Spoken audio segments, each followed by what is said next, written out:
Hello and welcome to the Looming Dread, episode, I believe, 7.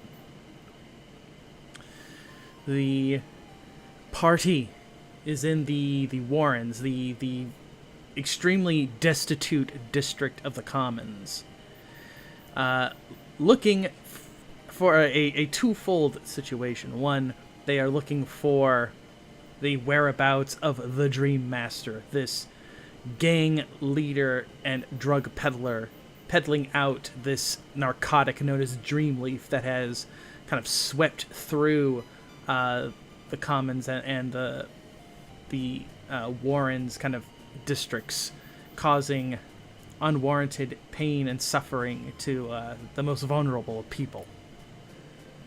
And then the second, a young girl by the name of a young waif, her name being Kalia, who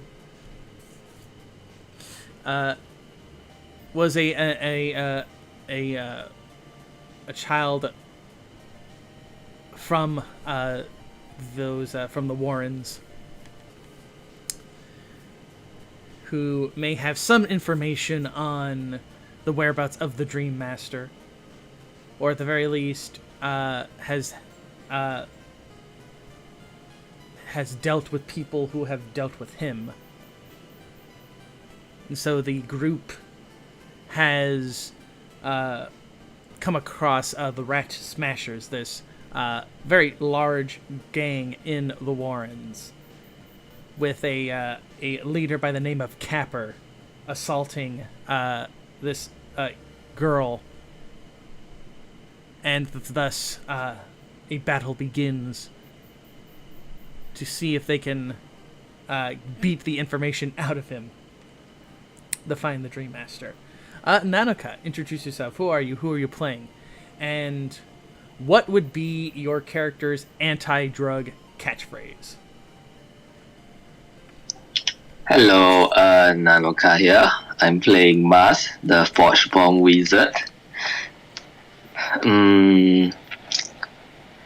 His anti-catchphrase will be, "Don't do drugs, kids, or you won't go to wizard school." Now, is that like a legitimate? Campaign that the wizard schools do, or is that more like, yeah, don't do it, but totally do it because that's how wizards get all their cool wizard powers? It's a threat. It was a legitimate marketing ship in the era he came from. But if you use it nowadays, people will look at you and be like, "Wow, you're such a boomer." I mean, Mask is like, he's like what, like centuries old? Yes. He's also robotic, so he literally booms now and then. Yeah, exactly.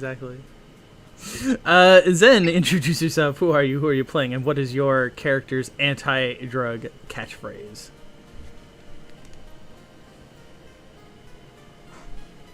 Hey everybody, I'm Zen. I'm playing Ruvir Calyx, the Wood Elf Cleric. His anti-drug catchphrase. What a strange question. Probably like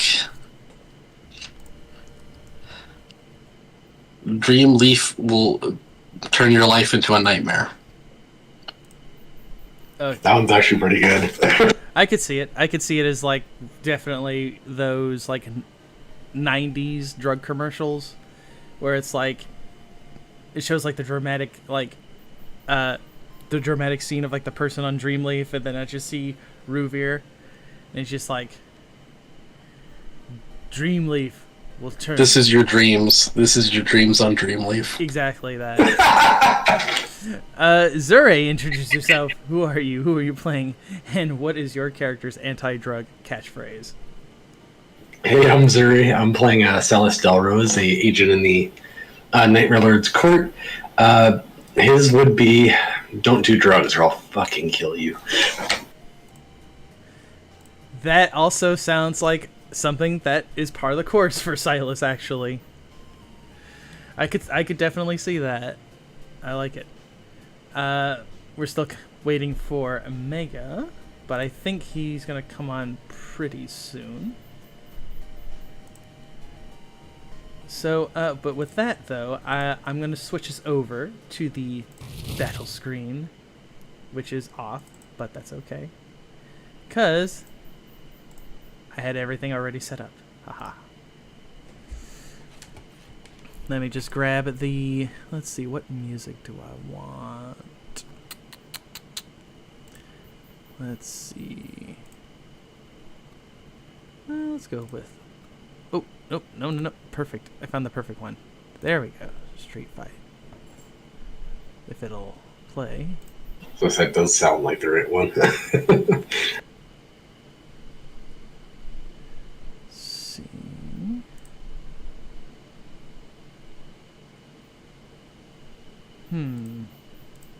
I don't think it's playing.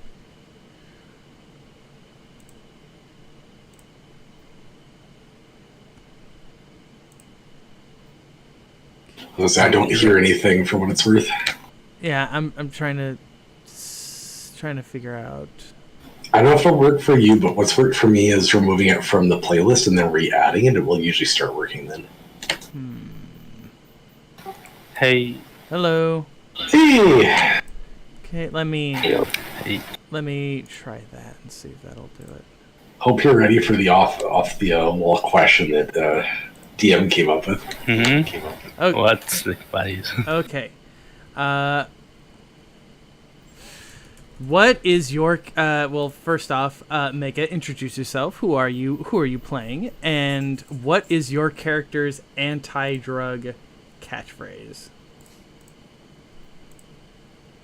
It's not that one. Where are you? You're down here somewhere.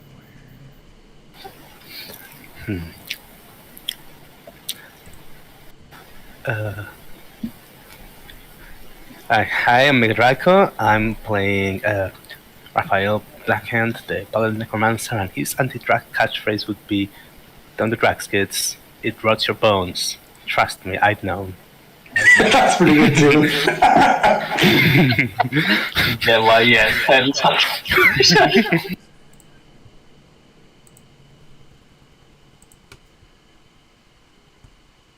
I like it. I like it. Yeah, that's a good one. There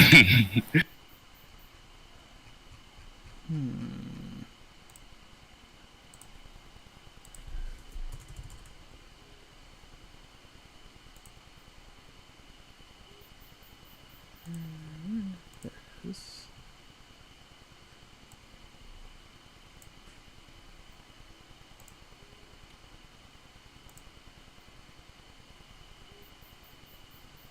I think it might be because I have it in a separate thing. That might be what's causing it. We got a different folder or what? Yeah, let me move it. Let me just put it like in a little thing down here. See if that does it.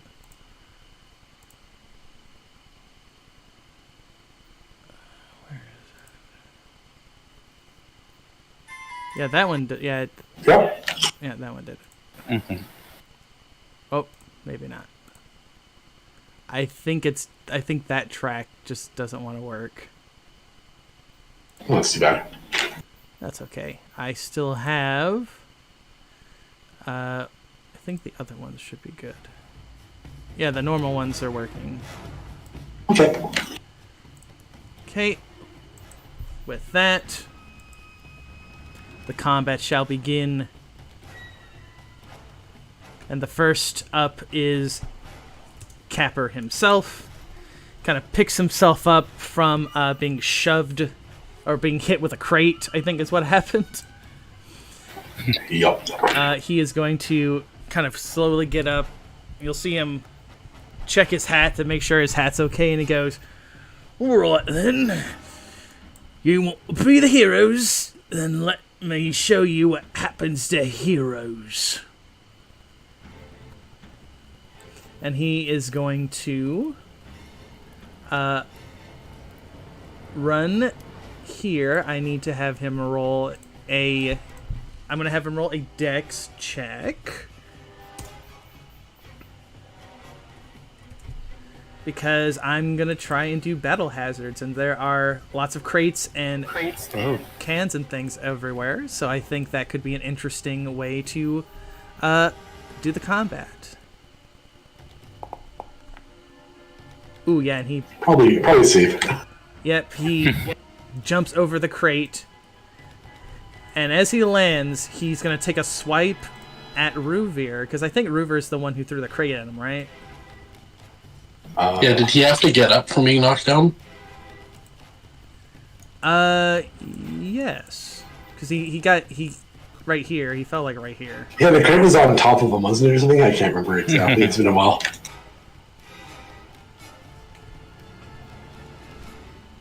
Or were you saying that would be like a move action? No, it's fine. Whatever. If I remember right, most of the ones in Dark Alleys allow him to make a disengage check effectively, and if he succeeds, then he can get up and move. If not, he has to spend his turn just getting back up. Ah, okay. For the move action, that is. Screw Carlo. Well, I think that would make more sense. It would take him a move to get up, because that crate was actually pretty heavy. So instead of that, he's going to throw a knife at Ruvir.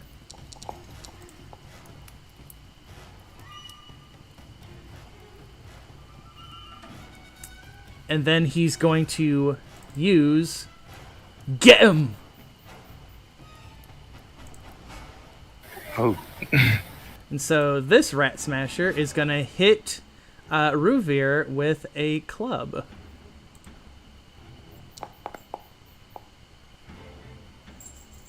Or not.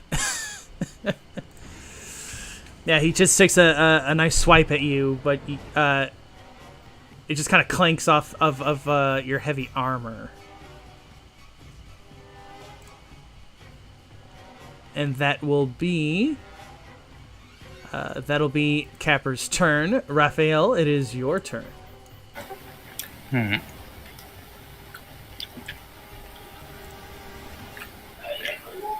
The toughs are mooks?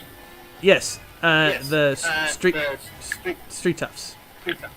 Yeah. In that case...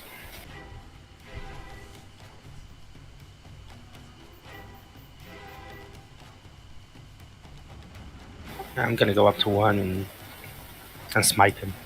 Okay. That's gonna be a true smite Okay. for 2 extra damage. You just have to do full damage on a regular hit. So let's see.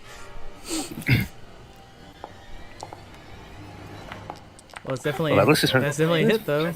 Nice I hit. did.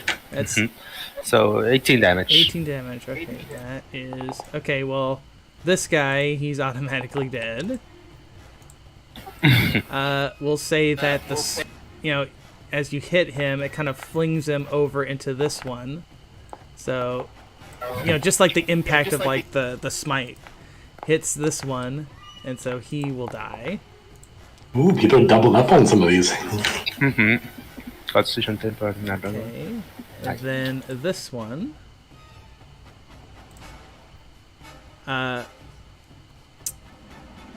As you kind of smashed into it, one of these barrels kind of comes and hits him, and that takes him out. And then the very, very last one.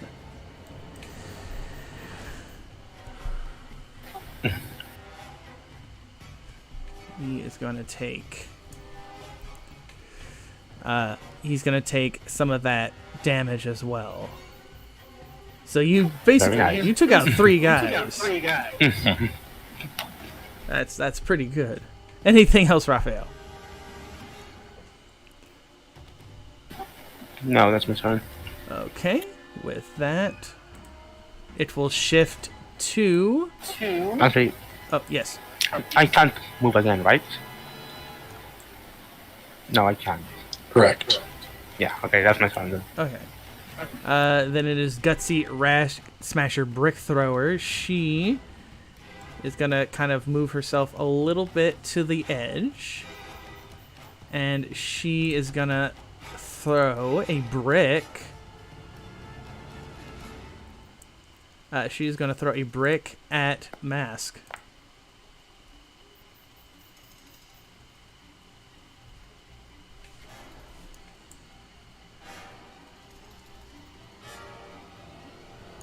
Oh, not today's swampy. Yep.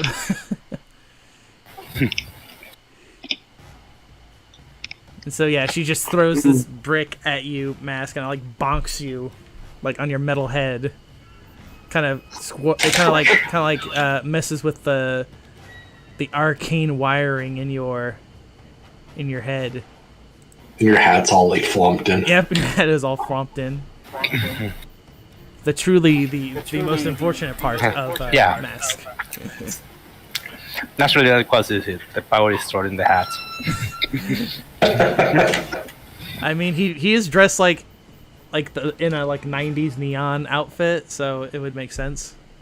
Absolutely. Ruvir, it is your turn. Actually, Mask is not the person. It's just a hat, and it's a second golem. Right. An animated hat. Oh, is it like Mask is actually the hat. Correct. oh, is it like the sorting hat? Is what you're saying? The sentient hat? Yeah. He just summons 2 golems, and he rides around on one of them.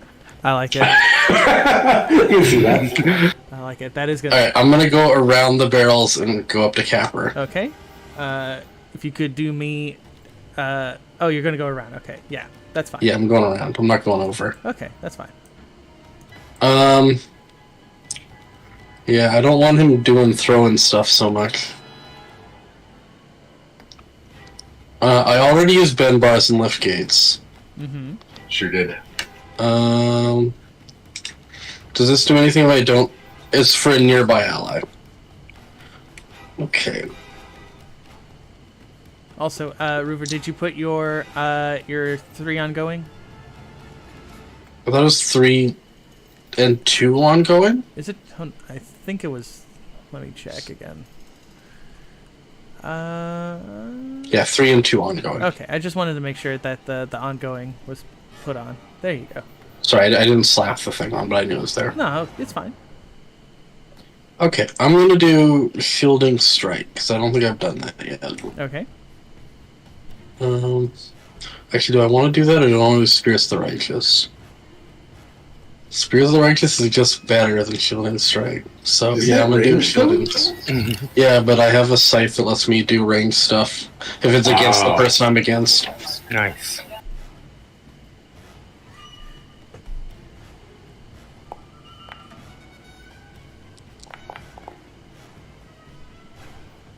Wow. Oof. Who's got the fewest hit points? It's not me. I'm gonna. I feel like it's Mask. Can I I leverage my icon relationship with the Thicket Crone? Because I really don't like this guy. okay. I feel like the Thicket Crone would not like that he was kicking girls. Okay. Okay. Roll it to see if it is a complicated or a positive, like an uncomplicated one. Ooh. Ooh, it's complicated. a complicated one. And your relationship with her is positive? Yes. Okay. Let's see. Does she require blood sacrifice as the Thicker Crone, or what? I would say yes. She is definitely like a Baba Yaga. So like blood sacrifices and things like that are definitely things she would be supportive of doing. Okay. Do you want hit points? Do you want a recovery? What would you like? Roll me 1d4 times your level. That'll be your HP. We'll just do it that way. Okay, take out 5 HP as as you kind of beckon the thicket crone to kind of bless your spirits of the righteous again. You feel the wound that was kind of made by the knife. You see some of your blood actually kind of pulls out, and it kind of trickles into into her sign, which is that kind of bramble of thorns. Oh god. Oh no. That's 20. Oh no. It was non-lethal, right? It was not non-lethal. There's no way she would accept a blood sacrifice to do non-lethal. Yep. Oh no, that is 42. Okay. 44. It's 44 damage. 44 damage. Hold on. Casually. Okay. Describe for me how you annihilate this thug. This. Oh no! I reach into the bloody wound, and I grab a fistful of blood, and I run it across the scythe, and the scythe starts glowing with pale flames, and then I cut him in half, diagonally. Okay. So yeah. But not lethal though, right? It's as lethal as I can do. So yeah, like you just kind of slice through him, and like he kind of does like that. And I imagine it hurts really bad because it's blessed by the thicket. Oh yeah. Like a red lightsaber type deal. Oh yeah, like as soon as like part of him is here, what's creepy about it, Ruvir, is that you see like where his intestines are, you actually see brambled thorns kind of actually piercing out of them, as if like that is like the sign of the thicket crone approving of you decimating this worthless human as he dies. What else would you like to do? So somebody gets 4 AC. Just Probably mask. utterly bisected this gang leader. It's like everybody else. Somebody gets +2 to their AC. It's +4 to their AC. +4 to their AC. Sorry. I don't have a lot of quick actions that I want to spend right now, unless I thought this was the last fight of the day. So I'm just gonna roll my recovery, Okay, that's fine. or not recovery, save. You're safe. Yeah. Perfect. The thicket crone clearly approves.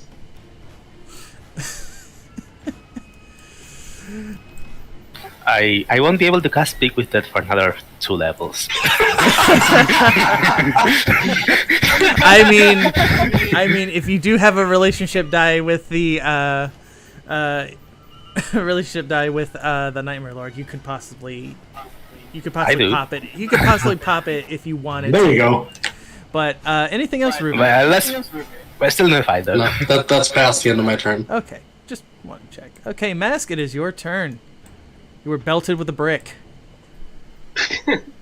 Alright, since I'm dazed, I'm gonna use my specialist slot to get an at will. And the at will I'm gonna use is Firebolt. Okay. I'm gonna fire at the Brick truck.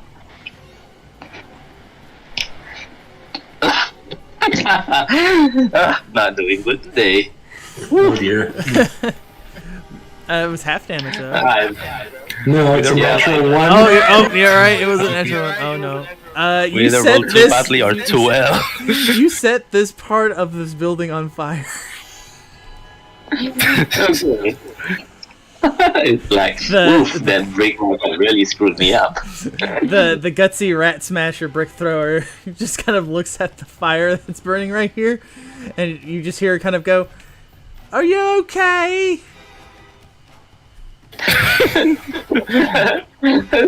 Don't worry about that. Yeah, so I guess it's the end of my turn and the days ends. I mean, if you want to move, you could move. Hey, we're kicking a little girl, Silas. Get over it.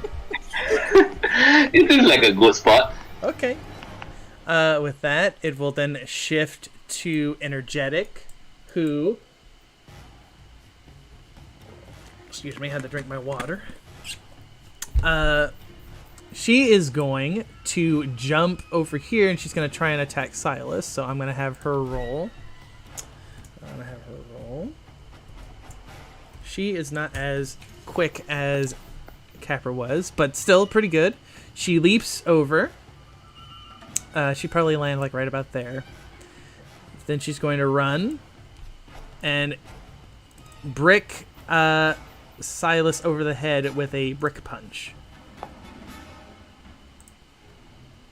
No, I don't think he will, though. But Silas's danger sense just kind of kicks in, and you, like, very much that anime, like, style. You kind of, like, dodge it in the nick of time.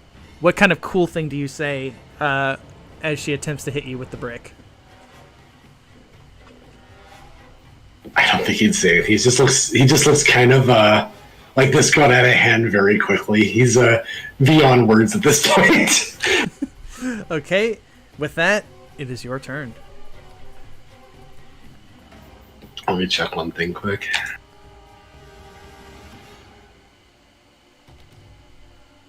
Okay, that's not going to work then. Okay. So also use a quick action Okay. to attempt to steal their sight. It's got a chance. It barely. But yeah. I'll take barely. And then as they're reeling from the suddenly loss of vision, he'll bring in the illusionary blades and try and get them. Okay.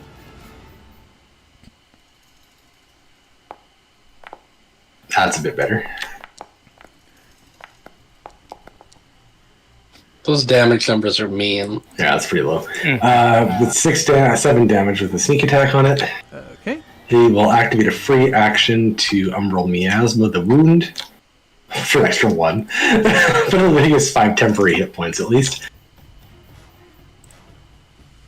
And then I'm going to use a second quick action to try and trip them off the roof towards the others. Okay. So I will use Dex, I guess, for that, and just try and make a check here. Okay. It's usually against PD. Yeah, I think it would. PD makes sense. That. Oh yeah, you're going off the roof. That works. Okay. Which way off the roof? Here. Yeah, down towards those barrels towards Revere. Okay. So yeah, It's like basically kick their feet out and then just kind of grab them by the scruff of that cloak and just hurl them off the edge. Okay, so yeah, she gets thrown. She lands here. Roll me D6. 5. She takes 5 damage from that, and she's going to be dazed. Alright, that's all my actions. My turn is done. Okay, with that, it then shifts to the the street. The toast. lone man. No, there's 2 guys. They're just over. Oh, I didn't see the other They're ones. just over here. This one, he's gonna blindly kind of rush up on Ruvir because he's like, it's like you killed his boss, so I mean he's gonna try and hit you for 6 damage, and you take actually let's see, that would be 5, so that's 10. 10 total. 10 Wow. damage as he kind of side hits you. TM switched his dice out, I see. Yeah, I put in the mooks get to hit better. Of course, that means that my other guys don't hit as well, but the mooks Oh my god! the mooks will hit well every time. Okay, and then let's see. I think this one would just kind of try to, seeing the blood in the water, just try to hit Ruvir as well. Okay, we're safe again. Okay, Capper is dead. So, Raphael, it is your turn. Right. Yeah, I'm just gonna hit this guy. Fair enough.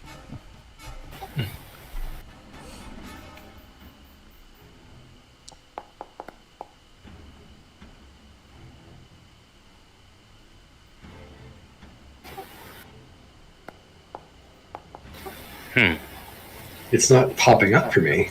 Huh. Yeah, it's not popping up for me either. I saw your first one was an 8 and the second was a 19, but I just don't see anything.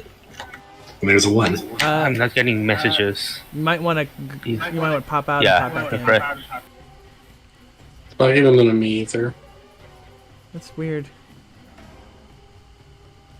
I was gonna say I can see the dice, so it must be doing something, but I couldn't Nope, see the results dice are either. not here, even after I refresh. Huh. Weird. I'm just gonna. Yeah. Yeah, I couldn't even see dice, so No, it's okay. I'm refreshing. Yeah, just refresh it real quick. Let me look. Everything should be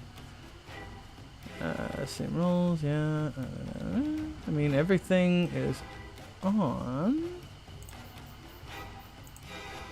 I'm just gonna do a quick. Let's see. Yeah, just do it. Just do a basic melee attack. Just to test it. I mean, also, there we go. That should be working now. Yeah. There we go. Pretty good one too. And that was what I intended to do anyway. Yeah. 17 damage. 17 damage. I think you're gonna kill the last ones. Yeah. Alright, this one is dead. He's dead. And the last of the toughs are all dead. Nice. Okay, I think there is anything else you'd like to do.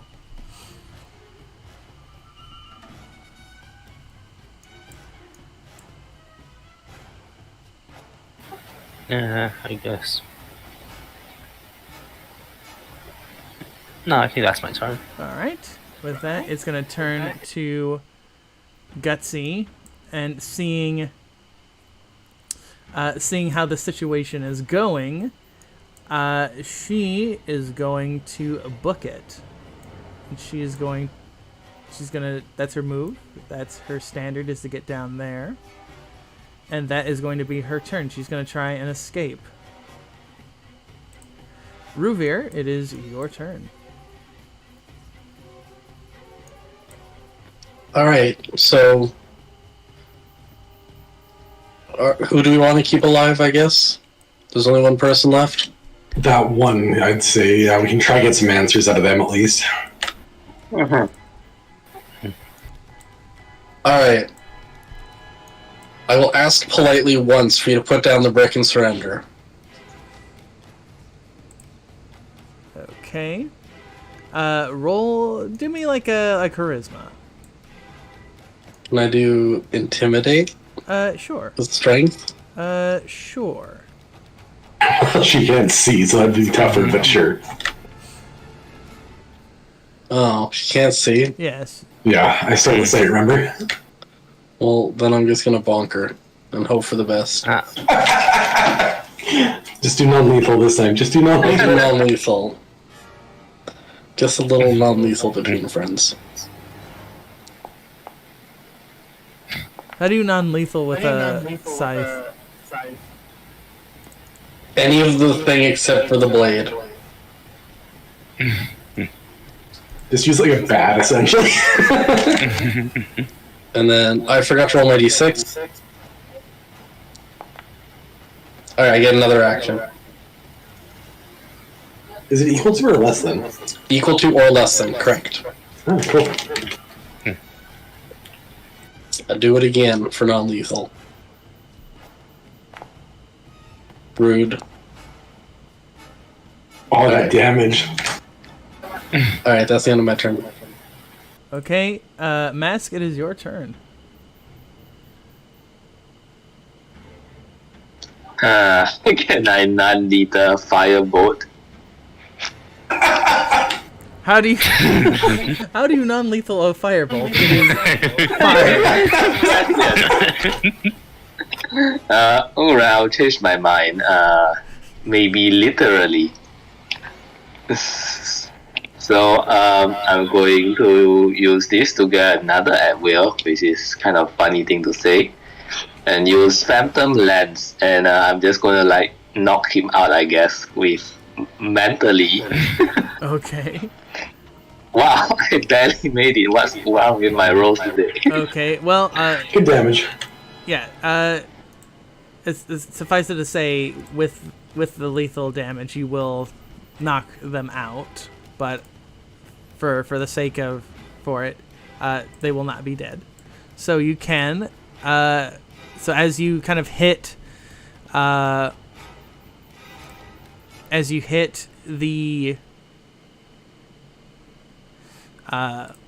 brick smasher, and you they kind of collapse into the heap of the. Let's see. There it is.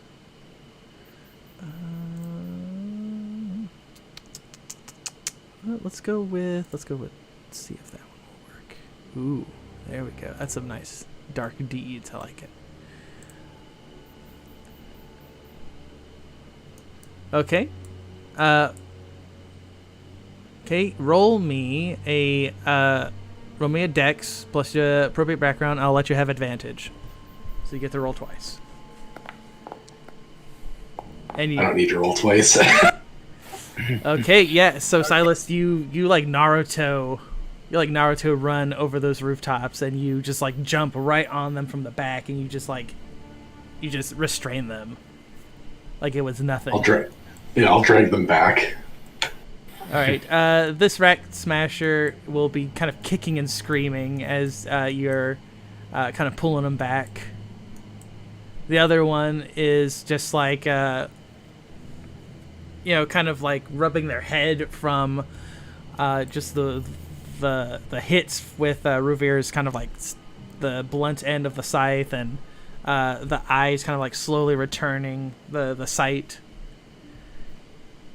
Before we do much more, I'm going to retrieve the child from inside the building and give her to Mask, because he seems the most... Mask.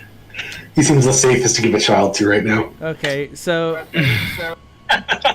there we go. Just do that. He's got that fatherly look to him, and he's got the age going. So I'm sure he'll be a great father. So to this yes, small child. as Kalia is like put into Maska's like arms, she kind of like slowly wakes up, and she just kind of like does like that child thing where she kind of freaks out a little bit of like this weirdo holding her.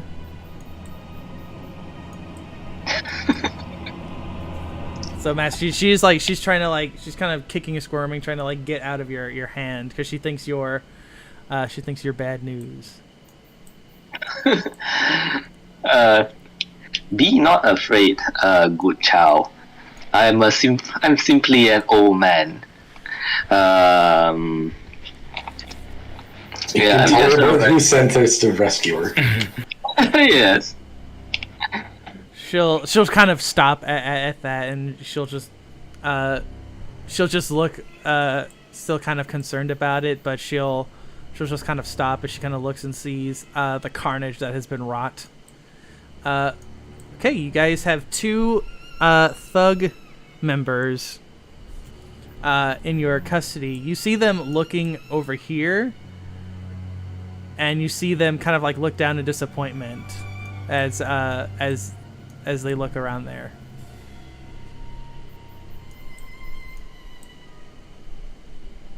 I'll let Mask take her around the corner, but I'll follow their gazes and start scoping that out while Ruvir and Raphael deal with them. Okay. As I'll just let you know, Silas. As you kind of go over there, you see that there was evidence of other gang members on these roofs, but they were hidden. It looked like And they ran.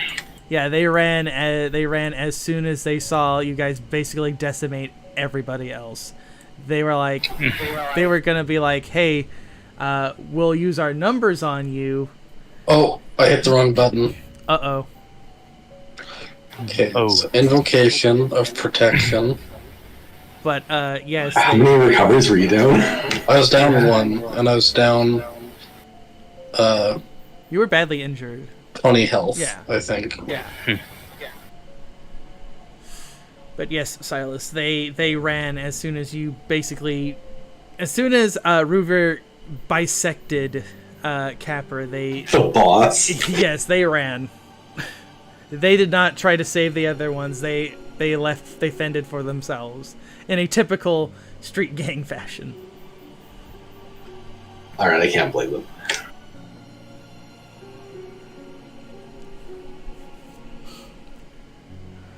But you do indeed have some. You have some people that you can talk to find out some information. Luckily, Raphael is absolutely terrifying. He's got this.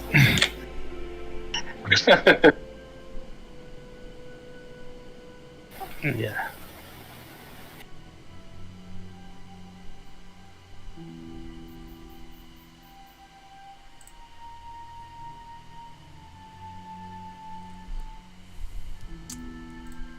Okay, so if anybody would want any loot, on the bodies of the street toughs, there is in total 12 pieces of silver and copper, and Capper had 12 silver and how much? it was like 12. There's like 12 pieces in silver and copper coins, and like various kind of personal items that have no value to you. They were just like, So basically just 12 silver total, but it's in a variety of smaller currency. yeah. But Capper has something of real value. He had a small bundle of Dream Leaf, which is worth 30 gold on the black market, or 15 if you turn it into the authorities. I take his cap. Okay, you take his cap. What do you do with it? Probably turn to the authorities for the money. He's Yeah, a probably wanted, bounty right? program. Okay. Okay, Raphael, what do you want to ask them?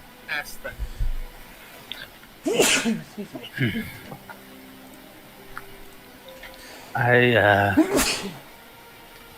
sort of pick up Gutsy by the collar and ask them, "What do you know with the Dreamaster?" Gutsy, kind of looking down, rather kind of defeated, says,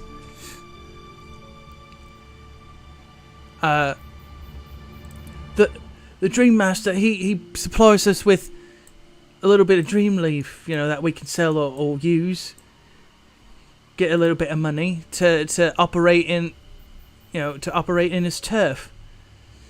We usually did it in a abandoned theater nearby, but he started being very cautious since one of the places that was making it got destroyed by some no-gooders, some do-gooders or something. And so he's been kind of holed up in his base. Left us to our own devices, he did. Just said to keep pushing what we were doing. We had to make our own little money somewhere. So, of course, went back to our old things, extortion, pickpocketing, that sort of thing.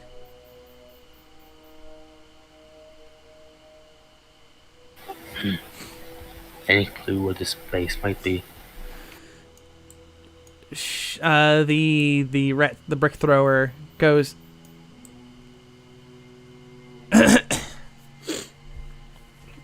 they go, I think, yeah, I was there with Kappa, like, once, when he wanted us to start pushing the Dream Leaf. It's a real nice place. Kind of looks at the other ones. Says, please, just let us go. It's like, I'll show you where it is. Just please don't hurt my sister.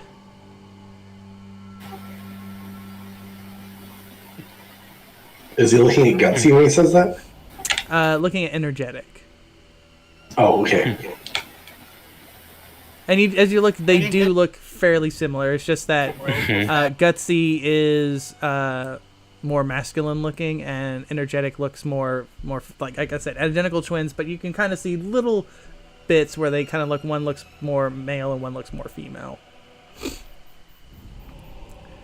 Hey, I have to make do with what I got. unless I make like 700 other sheets with different tokens. Fair. Yeah. I mean, we don't hurt them, but we obviously are going to hand them into the cops.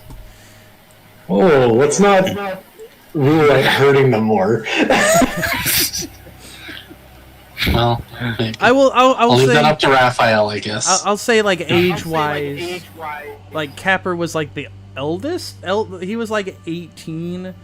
These two are within the early teens, so like 13-ish. Oh no, we're beating up on children now. Uh-oh.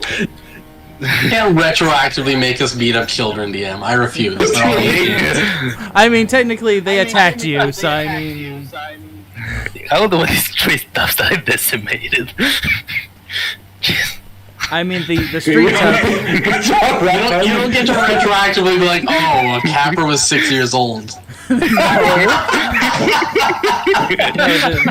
No, the street toughs and Capper were 18. I'm saying that these two specifically. Oh, they're the brick throwers. Yes, the brick throwers were young. You're like, way to wipe out those 10-year-olds. You destroyed them. But they didn't stand a chance. They were crying.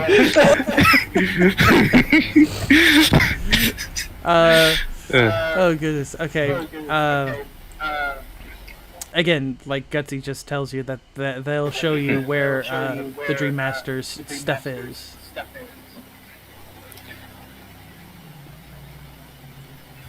I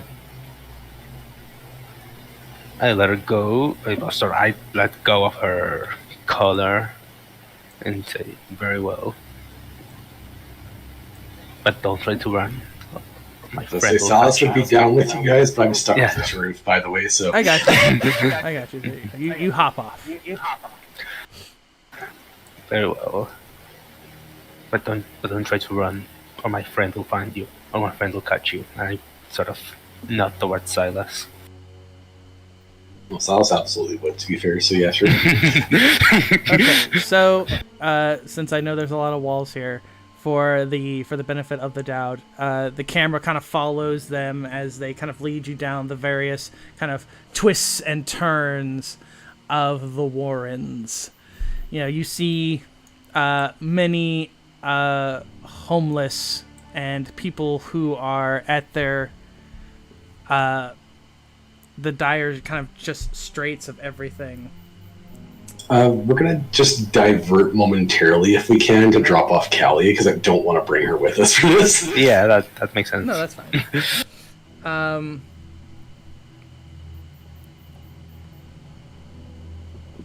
As you kind of drop her off with Elsa Whiterose, and she kind of like thanks you for kind of bringing her back.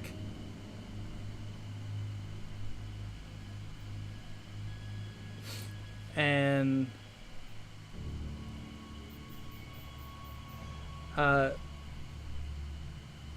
with that, they kind of lead you towards where the Dreamaster is. Let me see if I can find it. I should have it. Here we are. I just have to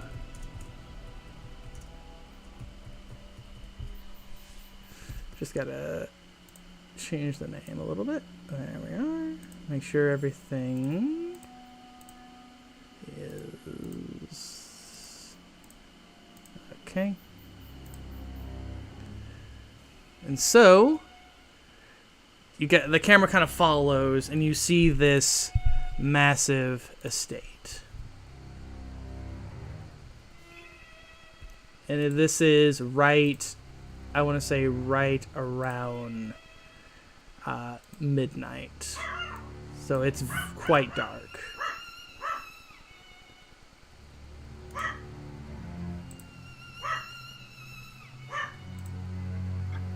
Which direction are we approaching from? Yeah. Yeah. Once they show us, we'll make sure they leave and don't try to warn these guys. But say, if they stick around, they're getting gutted with the rest of them. Mm-hmm. Ooh, nice lighting effects, by the way. Yeah. This is nice. This is a good one. It is very, very nice. Thank you, Seafoot Games, for making some really good Foundry maps. helps me so much with like some of the things. Okay. So yes, you see this massive like estate that's kind of built. There's like the Warrens and then the Commons, and then there's kind of like getting closer into more of the richer part of the Commons. So you see this massive looking estate where there is a guard in the front, and you get the impression that this is probably the place that they are looking at, or this is the place where the Dreamaster probably is. So they'll sort of pull the rest kind of back into an alley just at a kind of the sight line essentially, and say, "Wait here, I'm going to scout it out quick." Okay. So I'm going to basically just do a circle around the place. I'm mostly looking for windows and other entrances. Just so I want to try and cut off avenues of escape if possible. Mm-hmm. Can I just assume that I can see everything that's currently on the map, or no?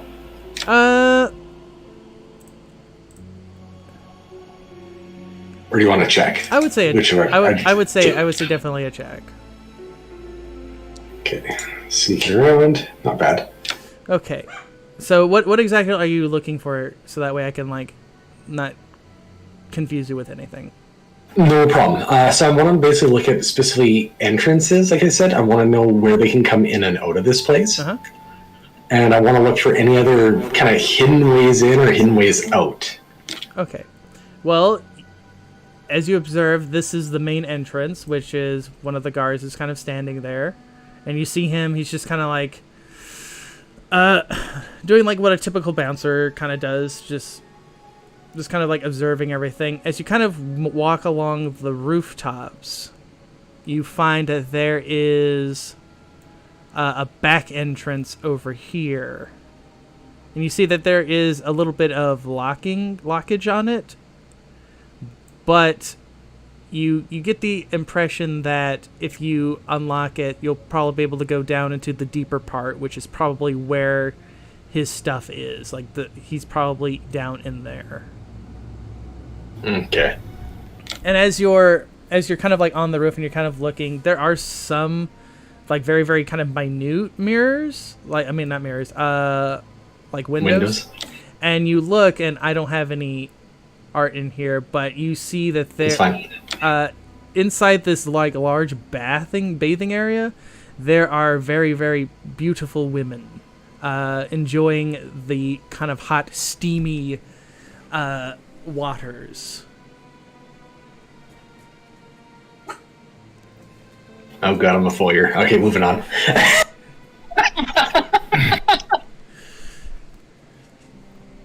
So okay.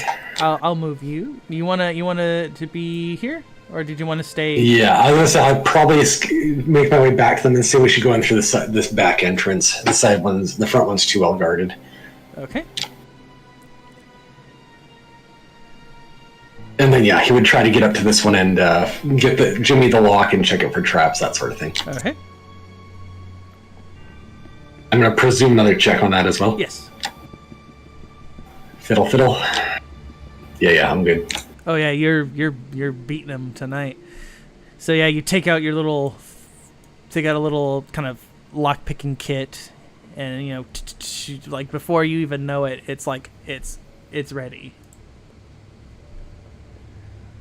Slide the door open, get them to start following, and then make our way down. Because up here doesn't seem to be what we're looking for.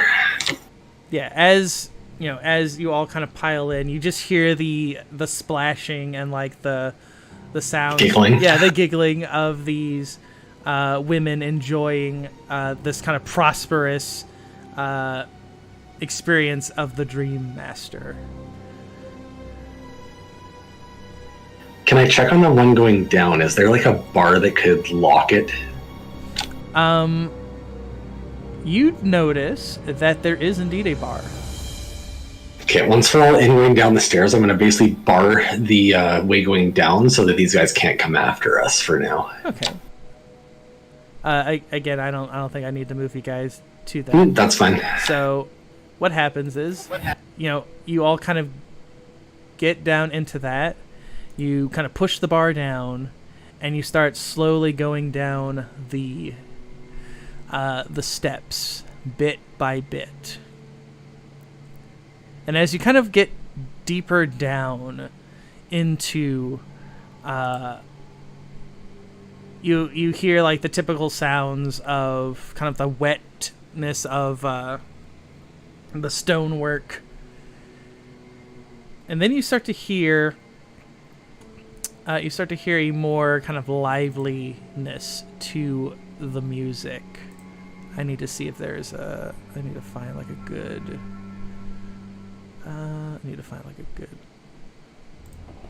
Song. Let's go. Not there. Let's go to atmosphere. Let's go.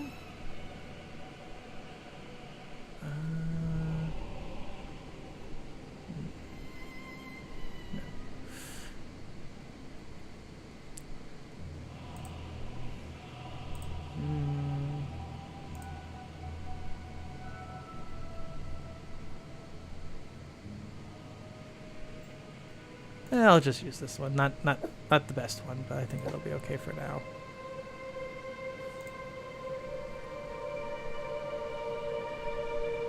Maybe rustic, but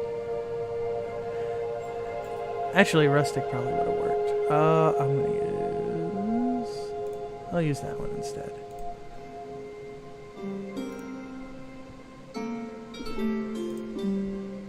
Okay. You hear, like, basically more kind of lively music. You hear the sounds of people kind of enjoying themselves.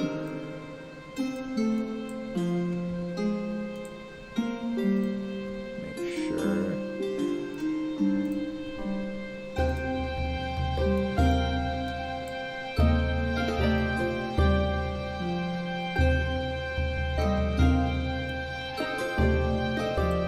You kind of get closer and closer and closer to the bottom. You hear the sounds of people kind of talking and jovially kind of chatting.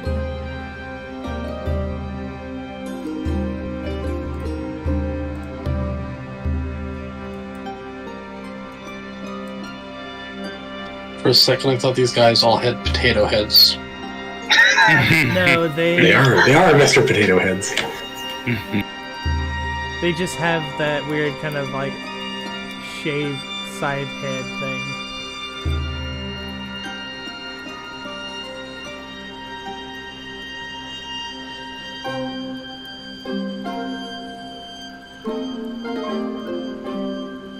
Imagine it's also pause and kind of look towards the door, listening in to see what he can hear, essentially, and glance to the rest of them with kind of a frown.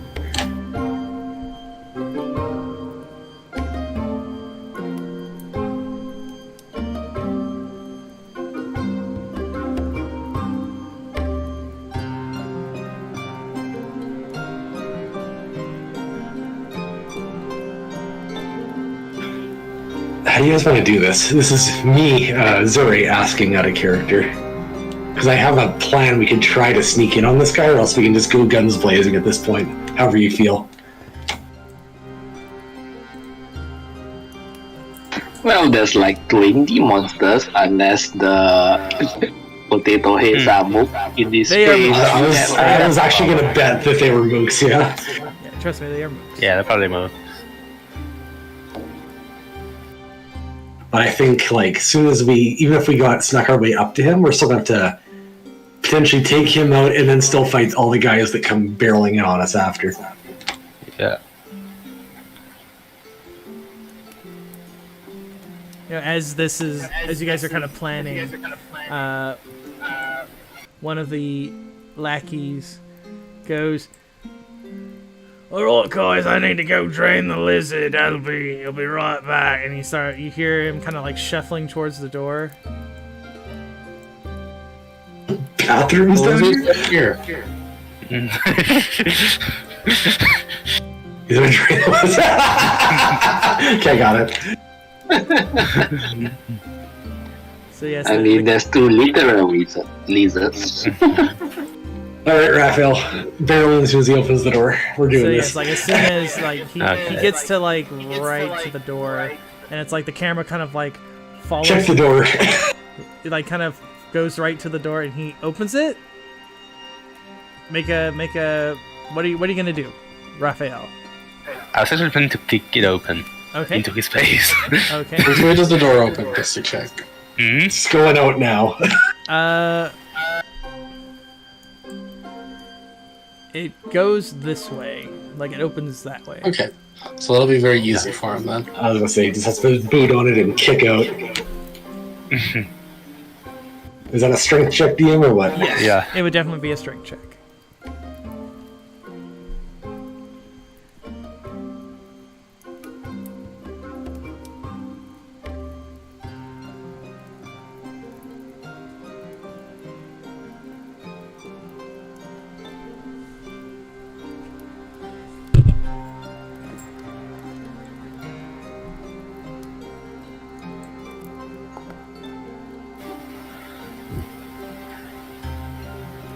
Let me see. I'll say that definitely breaks his AC and his PD. So you Nice. do. Roll me a d6. Okay. He's gonna take as you kick him. He like gets thrown into this table, and he's gonna take 2 damage from that. And as that happens, the other ones all turn, and they are like, it's like just a split second sort of thing, and they go, "Oh, I see how it is." And they look like they're all kind of getting up from their seats, and you see them getting out their cudgels, and they're looking like they're gonna start. They're starting to advance towards you.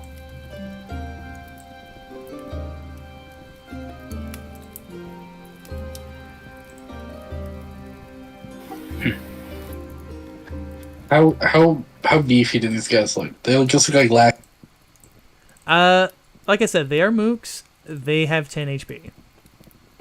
I'll just be upfront with you with that. They have 10 HP. That's a lot of HP, actually. Hmm. They don't happen to be undead, do they? To be what? They don't happen to be undead, do they? No, they are normal everyday men. Not yet.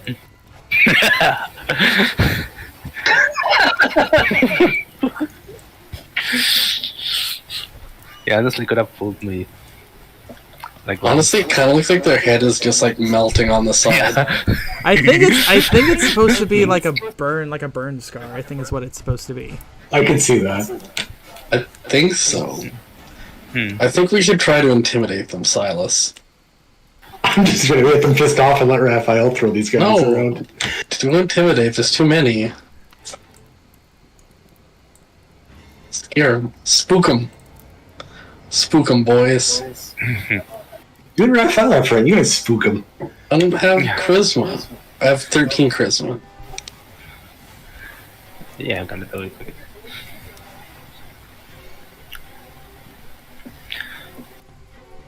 I pull out my sword and shout. Yeah, forget it. I shout.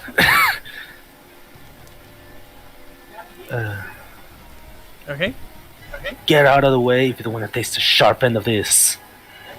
Okay, roll me a charisma plus an appropriate background for this.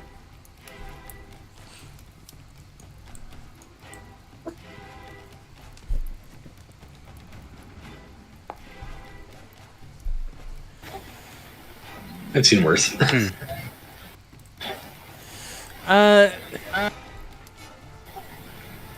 They kind of look at you, Raphael, and the one that you kind of like kicked kind of gets up from the table, and he goes,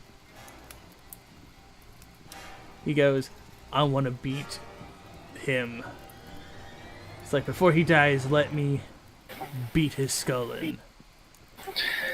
Can I leverage a relationship with a Station Templar Oh crap! Okay. to boost the Success or whatever. Okay. Roll it to see if it's a complication or if it's a unfettered one. Nice. Ooh, it is unfettered. It's clear. It is a clear. Okay, so describe for me how you invoke the Stygian Templar to like boost your words.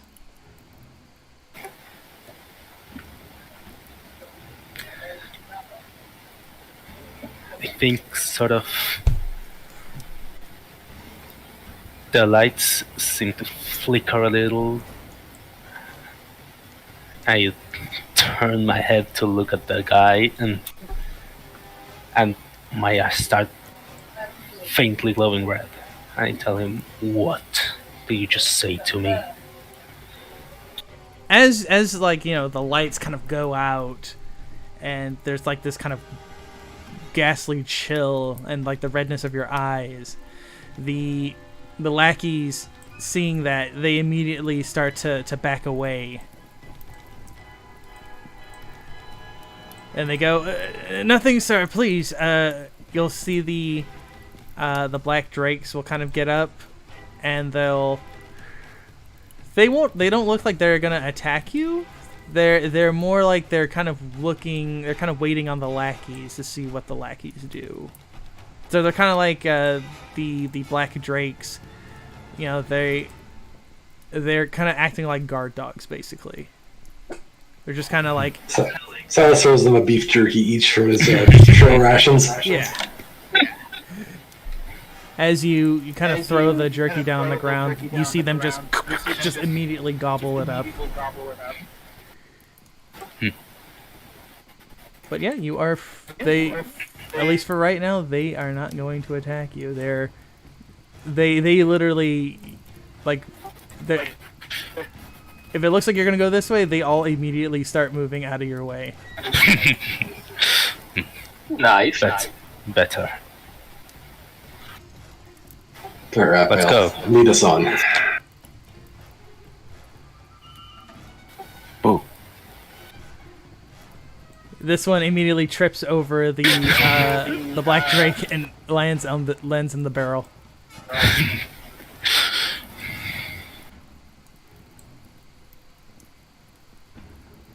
As you open it up, you find, like I said, a very posh-looking area. There is, like, very, very good food. Like, this is food that none of you have probably ever had in your life. This is, like, the freshest-looking breads and meats and everything. There is wines, kind of, in, like, these very, very... engraved kind of mugs.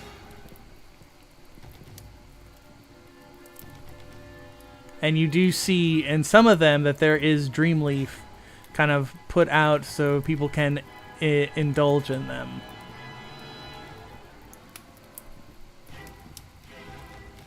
And just to remind us, what does Dreamleaf look like again? Like, how is it used? It's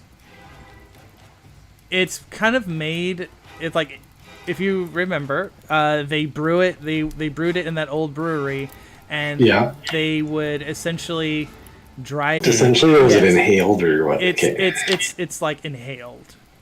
Okay. So actually, in some of these, you see things that look like these very kind of engraved kind of hookahs, and they look like they're kind of gaudy looking.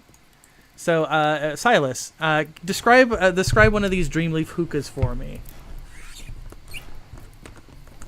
Dreamleaf hookah. I think it would be. I imagine, considering the city we're in and everything, it's actually a small machine, and essentially, like a vial essentially is placed into it, and then it's basically got like almost like a surgical mask that goes over your mouth, effectively, and you breathe it in that way. Yeah, I could definitely see that.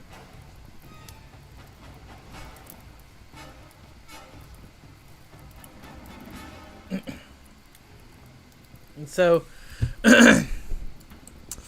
okay, what do you guys have planned? You guys are kind of getting close to where he is. All right. I think Mask could come through the doors and unlock them. What? Fair enough. Oh, lock the doors behind us. Yeah. Okay. I assume there's another bar on these ones, so let's put the bar down, yeah? Yeah. Yeah, just... Yeah. Boop. Boop. So, you know, if something happens and these guys decide they're going to try to break it down, it'll take them like 2 rounds to try and break it open. Fair enough. Okay. Okay, so you guys kind of round the corner a little bit, and one of the other lackeys, you see him with like a mug in his hand, and as soon as Raphael, you turn the corner, he drops it,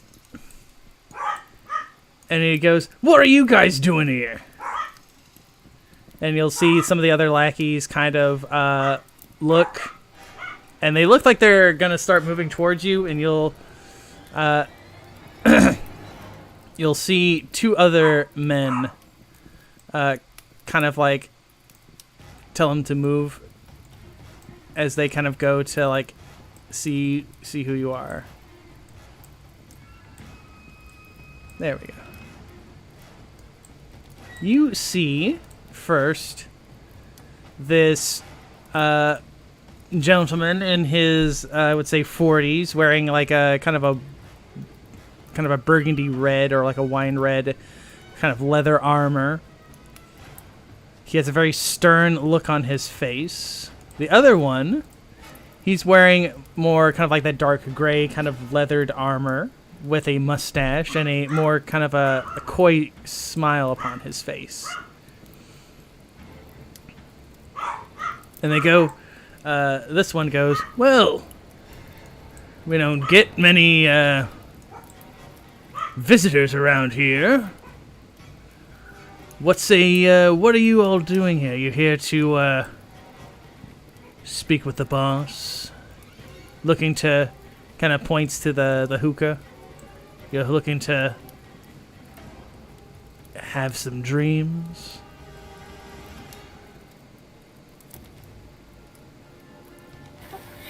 Silas would actually kind of glide forward and say, "Yes, we have business with the Dreamaster." Sigmund, this guy, he goes, kind of looks to this gentleman, and he just kind of nods a little bit, and he kind of shrugs and he goes, all right, move it, boys, come on." And they both lead you to where they lead you to this door. They knock, and you simply hear a, "What is it?" "Some guys to see you, sir." "Well, tell them I don't want to be disturbed. They..." Tell them it's the Delrose family coming and knocking. One of them says it's a Delrose." "Let them in, and for God's sake, bring the good wine. And you'll see the door open. I side-eye Silas a little.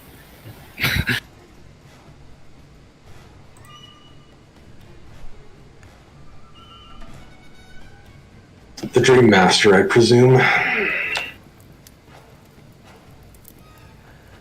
Yeah, Mass just kind of like, as soon as you all get in there, they'll enter in as well, and they will shut the door. And Silas, you see this gentleman, a very overweight, I would say, gentleman, closer to his 50s, wearing a very ratty hat, ratty clothes, with a cane, and the cane is about the only thing that looks fancy about him. And he goes, Despite the opulence in here, and that's how he dresses? That's interesting. actually, no, that's not necessarily true. It wouldn't look that ratty. I would say, yeah, sorry, scratch that. He wears much nicer looking suit and hat, I would say. Okay. Like, obviously not as nice as, like, anything that Silas has been around, but certainly he looks very more well off. Fair. He goes, yes, the name's Torsar Blacktooth, but Dreamaster is also a appropriate title. Amazing to see the Delrose are interested in the Dreamleaf business. Of course, with the Delrose, anything and everything, so long as it puts gold in the pocket, am I right? And he kind of gives you like a smirk, and you see like his teeth. Like, while he looks like dresses rather nice, his teeth do not look very nice. We have interest in the distribution methods. Can you go over them with me? He goes, distribution methods?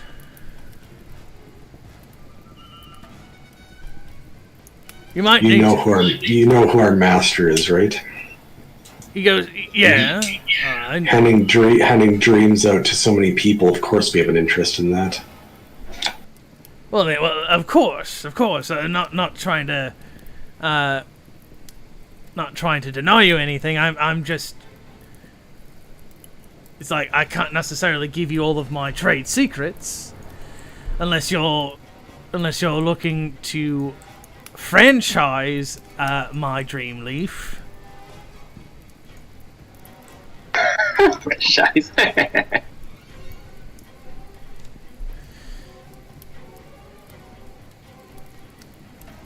We've heard you have your hands in many pockets, as it were. You have a network here, do you not? He goes, yeah, I do. Goes, I got plenty of people in my pocket. Got some of those little twerps, gangs, pushing things for me. Got a few of he kind of smirks a little bit. Got a few of those guards on my payroll, so they tend to look a little way, though they've been quite cracking down on things these few weeks, it seems. Some do-gooder types coming around.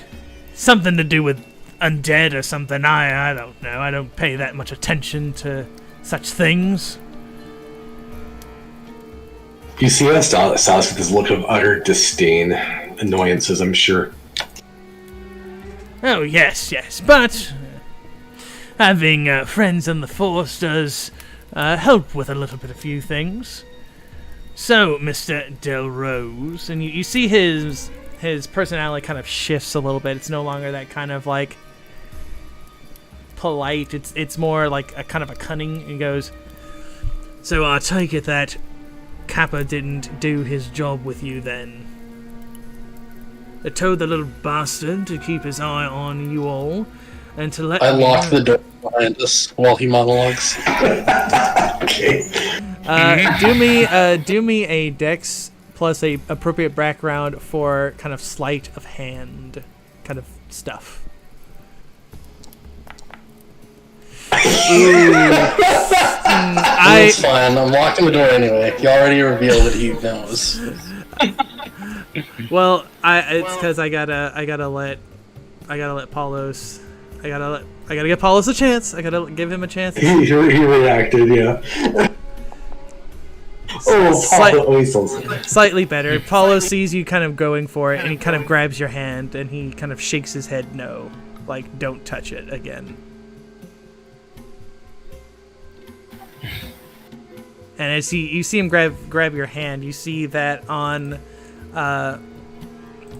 his side, you see like something that looks like a shiv, and it looks rather jagged.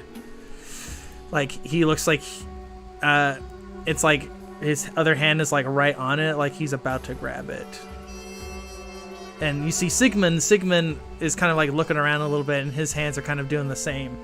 And Torsar kind of gets up from his seat, and he goes,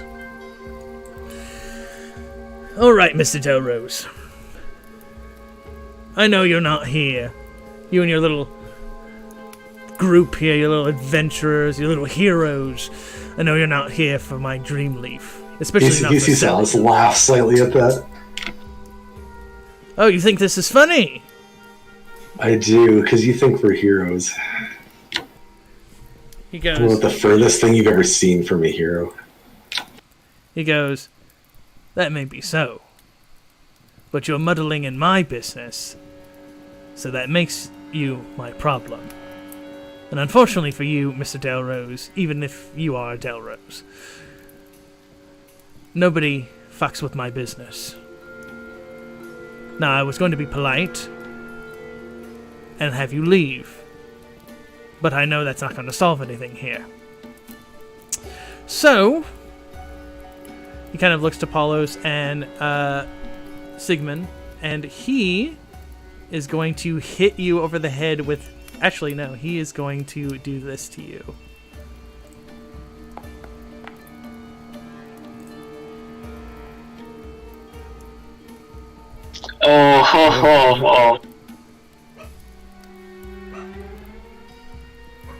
Oh no, Silas is now high on drugs. So yeah, it's like as soon as he goes right in your face, Silas, and that is how combat is going to start. Him hitting you in the face with that, and I'm going to add the lackeys, and I'm gonna add the drakes as well, because as soon as the fight happens, they're all gonna start. Let's see. I need to find who's the higher initiative. I think. Yeah, I think it is Sigmund or Paulos. So I think I'll roll Paulos for that. Okay. I need Silas and Ruvier in the initiatives as well.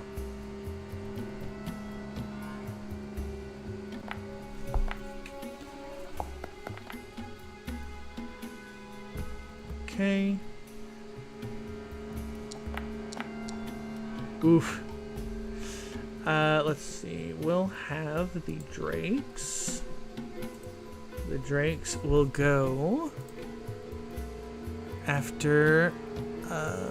They will go right after. They should go right after Silas. We'll put them right after Mask. This one. Whoops. The lackeys, I'm gonna put them dead last. They're mooks. That's fine. Sigmund is gonna go. He's gonna go right after Silas, and then Torsar is going to go.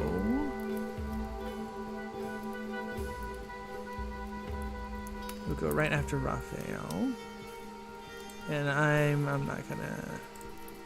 I'll just do it like that. Yeah, that's fine. That works. Okay. With that, combat shall begin, and I'm going to put on the cool music because this is going to be a boss battle. Let me find my boss battle music. In fact, I need to grab their things. Okay. Boop. Boop. And boop. This is gonna be some fun time.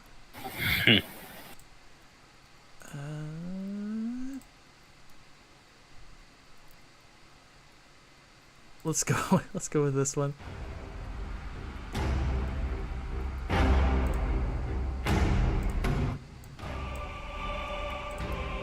I like it. Okay, let us begin.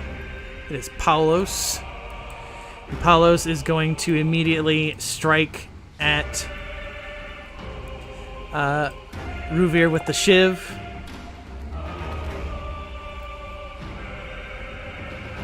And get you deep.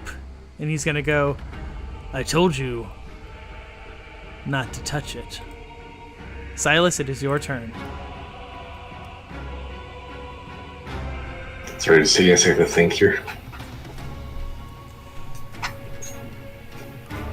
I'm gonna flex the Nightmare Lord Okay. relationship here. And I just do this D6 quick. Okay. Should be safe. Yep.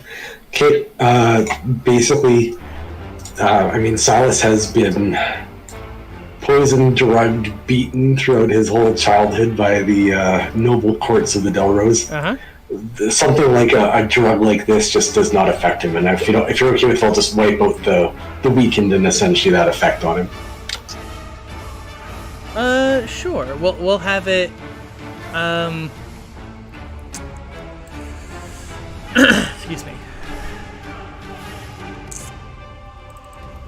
So you want it just to like immediately just not work? Yeah, so as soon as just Silas gets hit with it, he kind of snaps forward and basically is just unaffected because he's been through so much worse than whatever this dream leaf is. Yeah, you're using an icon dice for that. That's fine. Okay, Silas then will essentially take his turn. I'm going to. I'll just say like your eyes will still be kind of affected, but that's more like a thematic thing with it. Okay, that's totally fine. And then Silas is going to. Let me think about a good way to do this.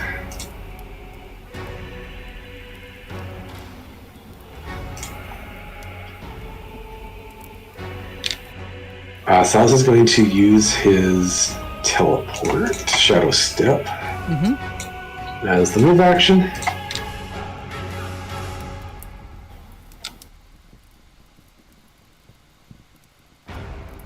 Okay, he'd be teleporting up on top of the desk right behind Torsar. No, that's fine. It just won't let me move on top of it, but... Oh, can you not get on top of it? It says it's a wall. Right here? Yeah, that's where I wanted to go, thank you. No problem.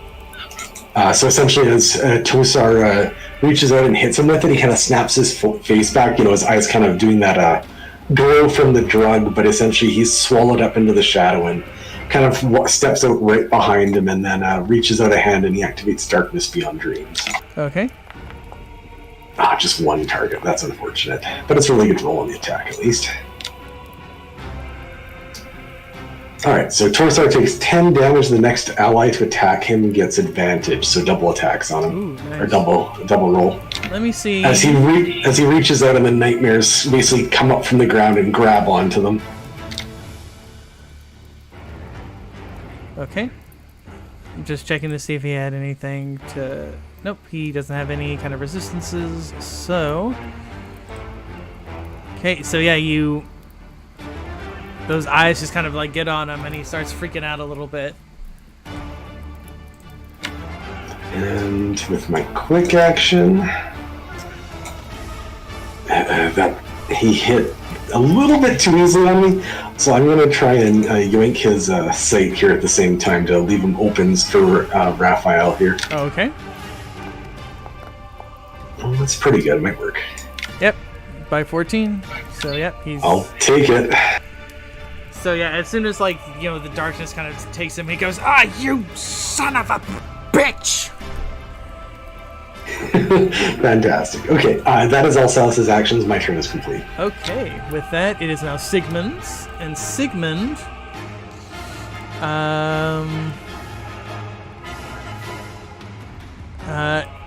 he is going to take out a battered dagger and strike at Mask with it.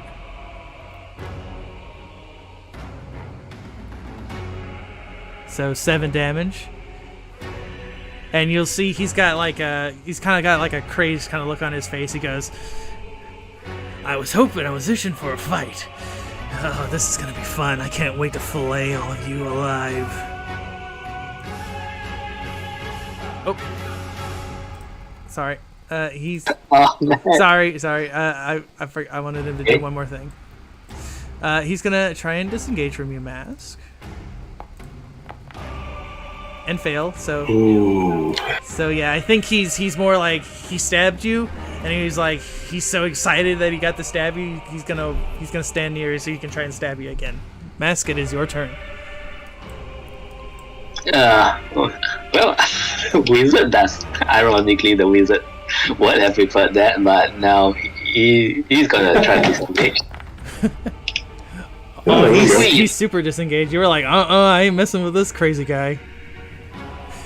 Can I assume that I can stand around here? Yeah. And Yeah. alright, I'm going. Well, there's exactly 3 people here, so time for Elemental Triad.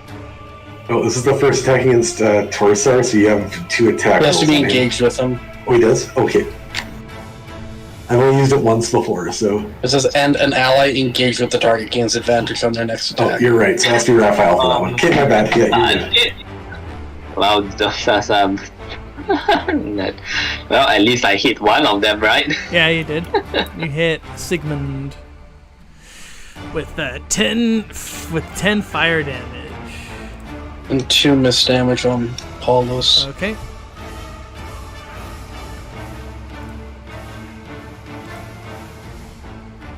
Right, that's my turn, I guess. Also, just a refresher.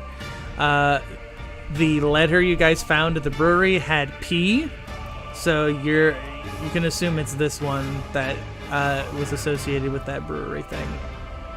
He never said his name, I don't think. I thought we did have that. Let me just check. No, I mean Paulus never said his name. Oh. Thunder for Hire starts with P. Paulos Nabiel. Line with Dreamaster. I think Torsar would have said, Sigmund Paulos, get these bastards. You steal. Well, if he says that, yeah. You stole his sight. Okay, it's gonna turn to the Drakes. The Drakes don't have opposable thumbs. They do not have opposable thumbs. So you're just gonna scratch the door till you. They are indeed. They are gonna start scratching at the door. Actually, they're gonna start ramming the door. That's probably more likely, yeah. Yeah. So you hear, even in here, you hear the smashing of the doors, and they are gonna. This will be their entire turn. It's just doing that, and then getting to here. Right, Raphael, it's your turn. Yeah. I have advantage against... If you attack Blacktooth, yeah, you have 2 attack rolls then. Yeah, that's what I'm gonna do then. Gonna smite evil. Oh, but that'd be a true smite, by the way. Okay.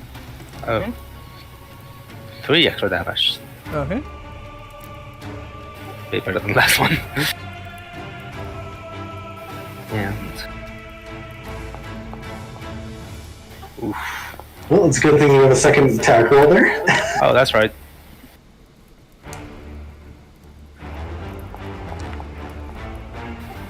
That's better. Oh, Let me it's hit. still low. Darn it. So it's Half damage. So it's 3? No, it's 2. No, it's Well, it's half damage. half damage. Right. Half of both melee and smite, so... Oh, so he's 1 on the smite and then 9 on the attack.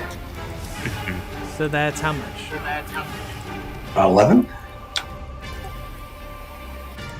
Nice. Okay. Anything else?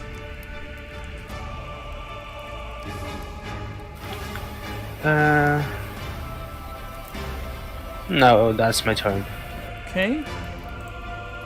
It then shifts to Blacktooth himself again, and he is kind of stumbling around.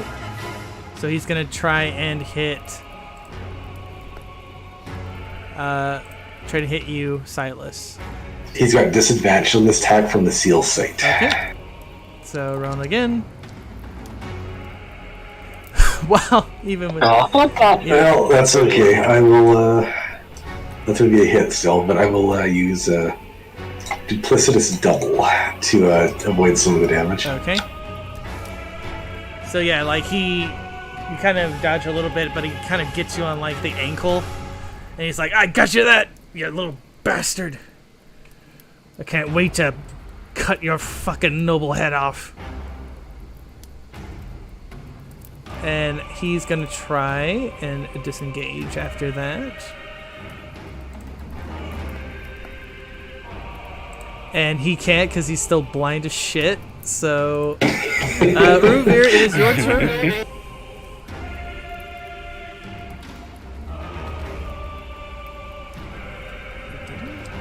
I'm just looking. No, it's all good.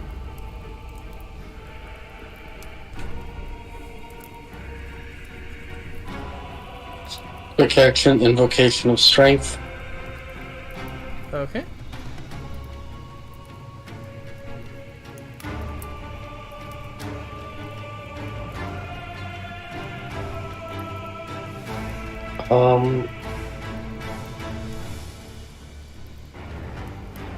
I'll do Light of the Maledictine Moon on Paulus. Okay.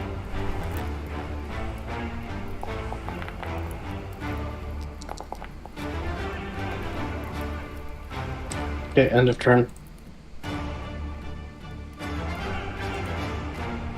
Okay, it is going to be the lackeys. They are going to try and start getting into the door.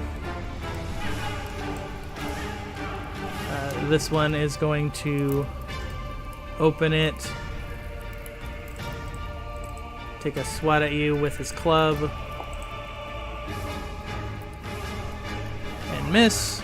And this one's gonna come in and take a swat at you,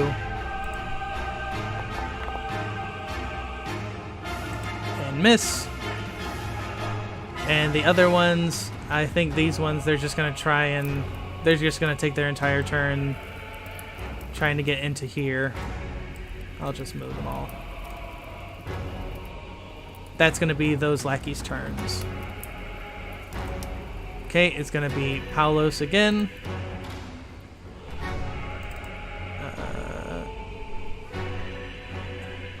Okay, gonna do a cheap shot.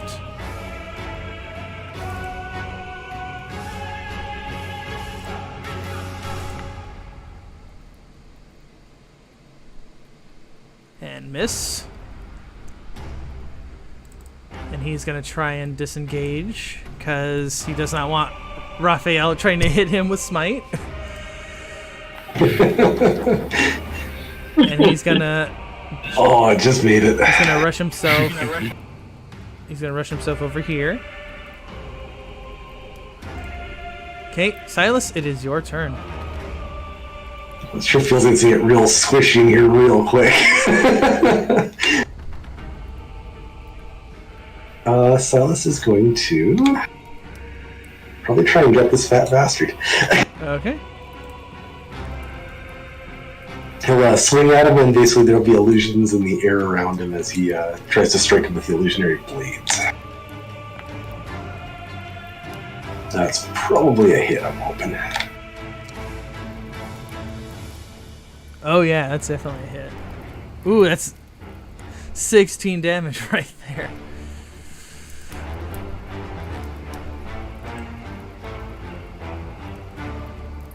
And then he kind of grins kind of darkly at him and says, "Look at what's in the wound." And as the umbral miasma bursts out, Oh, 7 extra. 7 extra. Oh no. Nice. Oh no, he's clutching his chest. You see his veins are like pronounced and like just ebony looking from the poisons moving through him. Knock him out, Raphael. Let's take him and get him to answer all our questions. Okay. End of turn. Okay, it is now Sigmund's turn. Sigmund is going to throw a drug-tipped dagger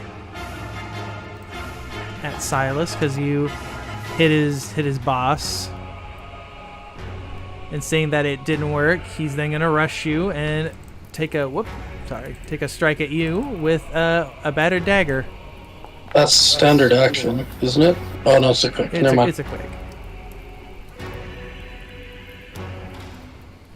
And he misses. And he goes, "Don't murder the boss yet, not yet. I need to cut you first." Okay, Mask, it's your turn. Alright.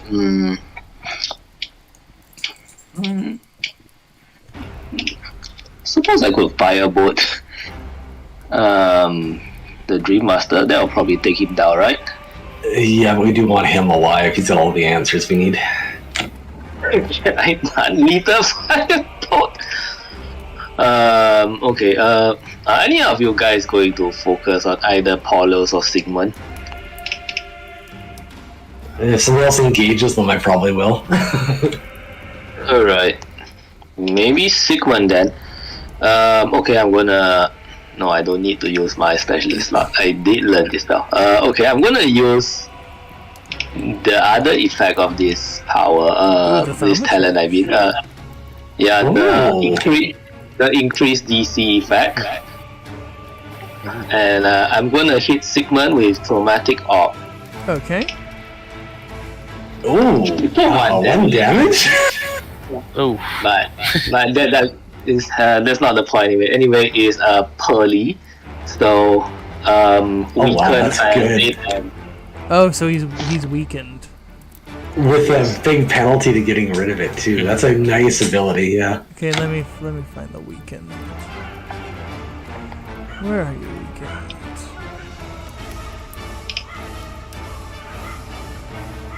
Vulnerable, stunned. it's the one with the Dao arrow, I think.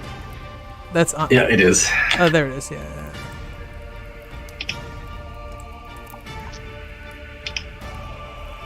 And so, so his DC is gonna be. So his DC is gonna -4. -4. Oof. Ooh, that's really bad. Whoop.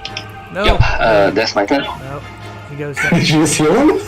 No, I was trying to hit the -1. I was trying to make sure he at least got the 1 damage. So yeah, like that. Excuse me. That light, yeah, just hits him right in the face. And Mask, if you would like to give me a little an intelligence or a wisdom and like an occult or an arcane background, it might give you something of interest. That's pretty arcane. As you hit him with that light, that holy damage, you'll see his skin, which is like kind of looked normal looking, so kind of like that kind of palish pink. It turns to more like a deathly blue, just for like a split second. Oh man, is he secretly undead? Question mark. That's a good question. That is indeed a very good question. Anything else you'd like to do? I don't really believe. I don't think I have any quick action, so yeah, that's it. Okay, it is the Black Drakes. This one is gonna try and rush up. It's gonna, I guess it'll try to nip at Ruvir. Ruvir's kind of like right there. Thought we were friends, Drake. Thought we were friends. So yeah, it just kind of nips your leg, Ruvir. It's kind of like trying to pull you out. The other ones just kind of get to here and can't really get to you. It's gonna just snarl. Okay, Raphael, it's your turn.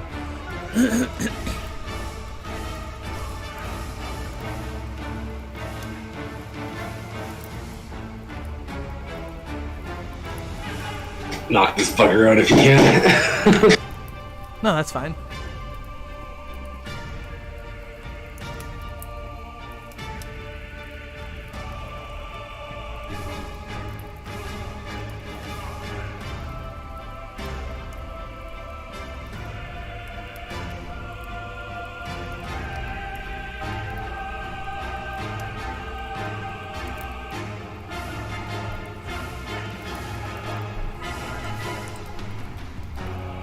Okay, non-lethal.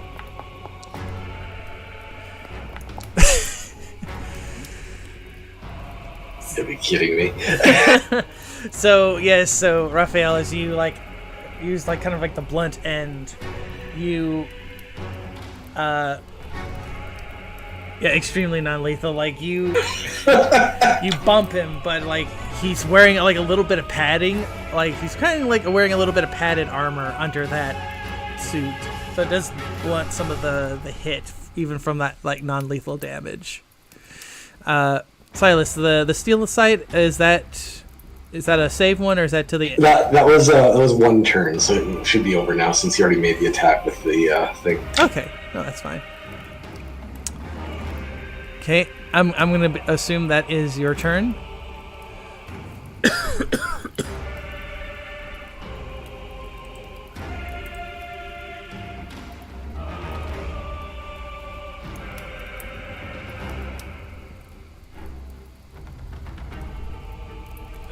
Excuse me.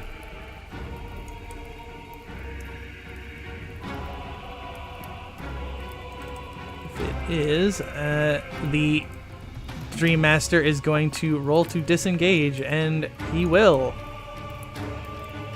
And he is going to literally push this lackey out of the way. So I'm going to do that. And he's going to run down here. I intercept. You intercept, okay. He's like, get out of my way, you damned fools! Okay, you intercept him. So he's right here. Seeing that... Oh, it doesn't? Huh. Okay. No, that's fine. He's gonna... Seeing you, he's gonna try and take a smack at you. Apparently I'm not allowed to intercept if I'm engaged. Oh, you're not? Yeah, That's is there a tax opportunity? I can't remember anymore. I feel like there is though. If he's running past Ruvir, he'd still probably provoke, just not like get a. But Ruvir can't intercept while you're engaged. The only one that can do that is fighter.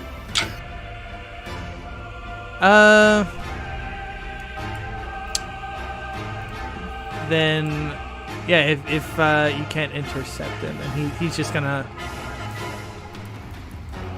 get to here. Do I get an attack opportunity? That's what I was saying. You probably would get one of those. You just can't stop him from running. I'm assuming so. Even though he rolled to disengage, he still ran past you. So. He didn't disengage from me though. No, that's true. So yeah, you can get a hit on him if you want.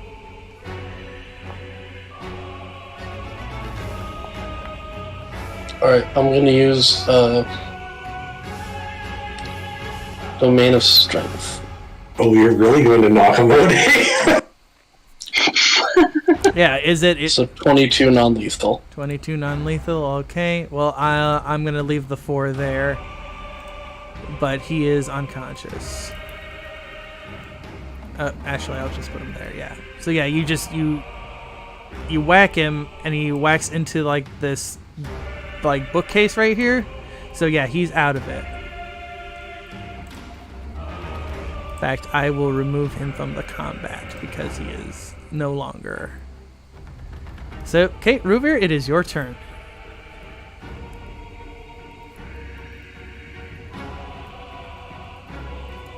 Okay. I'm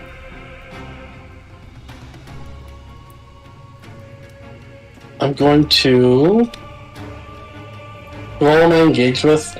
Like 10 guys? You're engaged 2, with 3?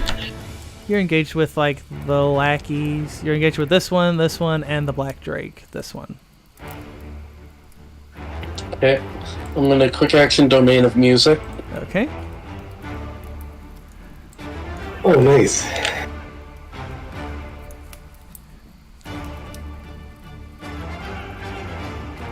And then I'm going to.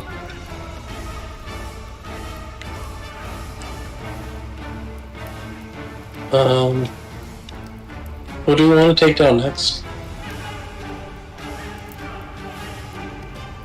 Well, Sigmund is weakened, so it's probably a good time I was to going to take say, a yeah, he'd be a good one if you can get engaged with him, possibly. So then I'm gonna second quick action wild dance. Okay. Does anybody else want to pop free? I would like to pop free if possible. Okay.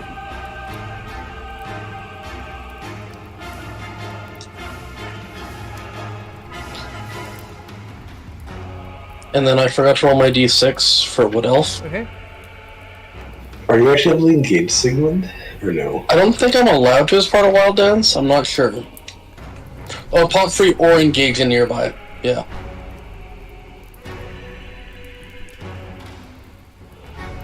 If you don't mind, but yeah, I get it if you don't want to. And then I'm gonna do Spirits of the Righteous on Sigmund.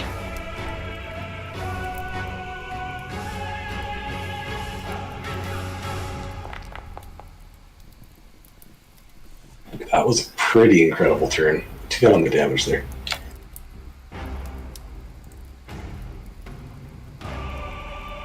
So yeah, as you hit him with that holy damage, again you see like that kind of that kind of pale pinkish skin kind of turn to that deathly blue again.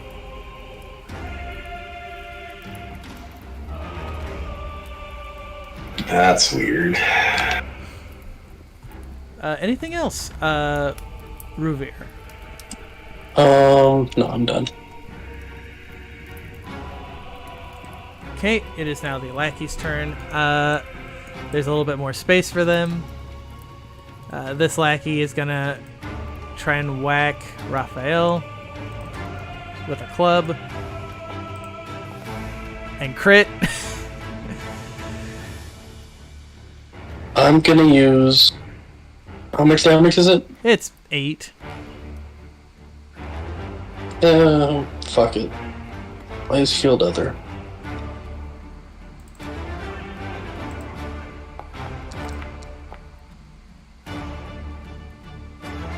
Okay, this lackey is gonna rush into here. Take a swing at Ruvir. And miss. This one's gonna just rush into here, and this one's gonna just get to there.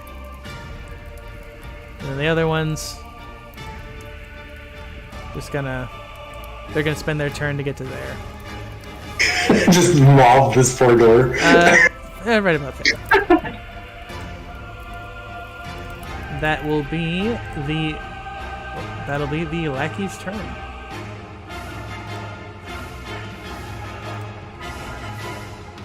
Okay, it is now Paulos's turn.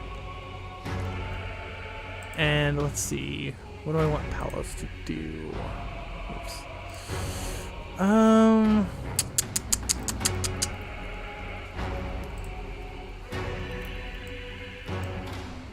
he is going to rush over here to Blacktooth, and he's gonna. That would provoke from Rubier probably there. I used my reaction already. Oh, you did? Oh, my bad. Okay, sorry. So then he's gonna pull out a crossbow and shoot Ruvir with it, and miss. But that is a standard for that. So that will be his turn. You can tell by like Paolo's doing that he seems more concerned about Blacktooth being down than Sigmund is. Yeah, getting that feeling. Okay, Silas, it is your turn. Yeah, I will grab my daggers and throw them, trying to aim with the blunt side to knock Sigmund out next. Okay. Seeing as Mask has given us an opportunity to potentially mess this guy up. Oh, he's gonna get really hurt by this. 23. Oh boy. And you said that's non-lethal. That was non-lethal. Yeah, I threw the blunt end. Okay. Yeah, that's idea. Okay, let me. 'Cause technically he's not dead; he's unconscious. Correct. I'll just take off the staggered for them because no point in having that on there. Yeah, fair. Okay. Yeah, I've used a lot of my stuff this fight. There's a lot of guys, so my turn is done. So I'm just doing that for this moment. Okay.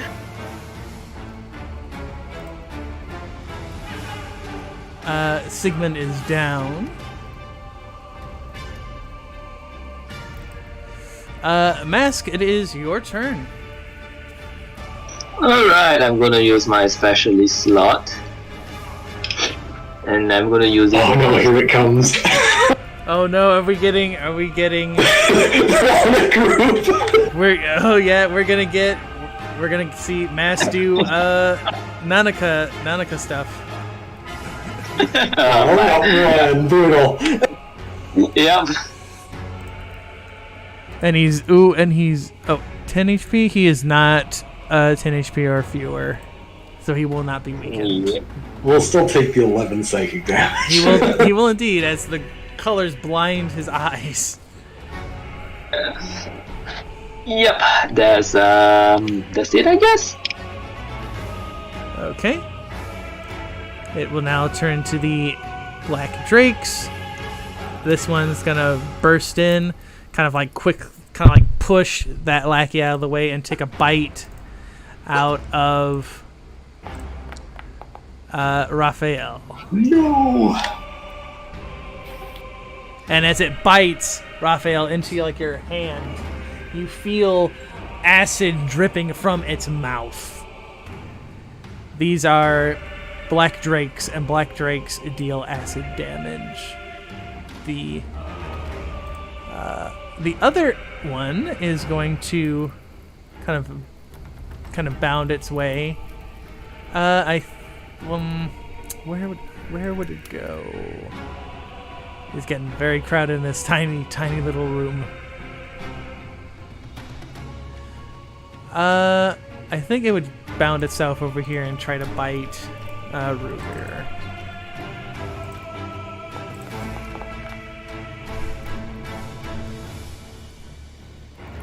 Okay, that is their turn. Raphael, it is your turn as this Black Drake bit into your hand and you feel acid kind of bubbling on your skin.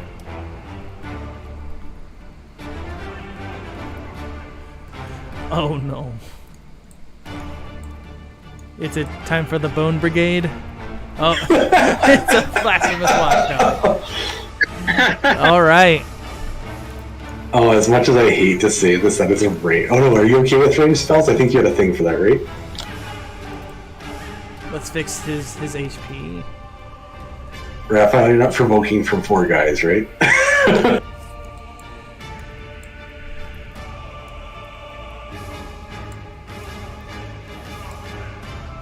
Right, you're good. Okay, thank you.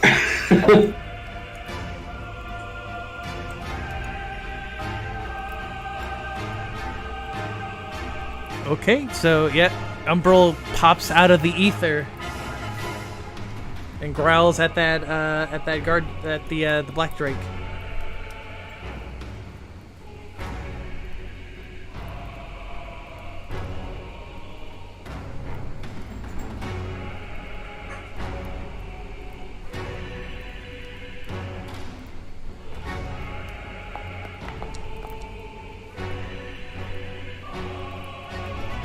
As a reminder, Raphael, it won't make a difference here, but you can use a quick action to give it the escalation dice, which would probably be worthwhile.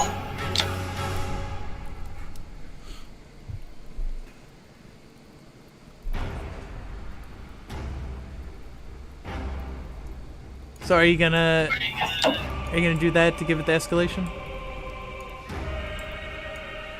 Okay. Oh, is this one that has an attack boost as well? Because that would be enough to make up the difference. Yeah, so it does hit. Nice. Okay. And that is on this one. And that's going to be... It's 5 and 5 ongoing. It wasn't an even DM, so no ongoing, it looks like. Okay. So then just the straight 5. Okay.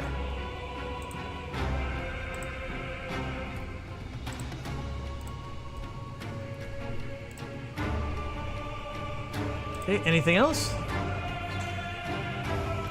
Okay, it's going to move to Ruvier.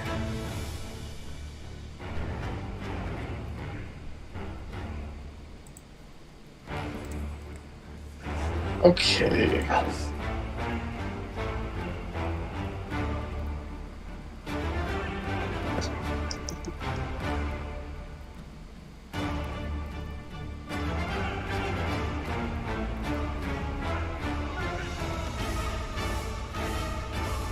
Quick action heal on myself. Okay.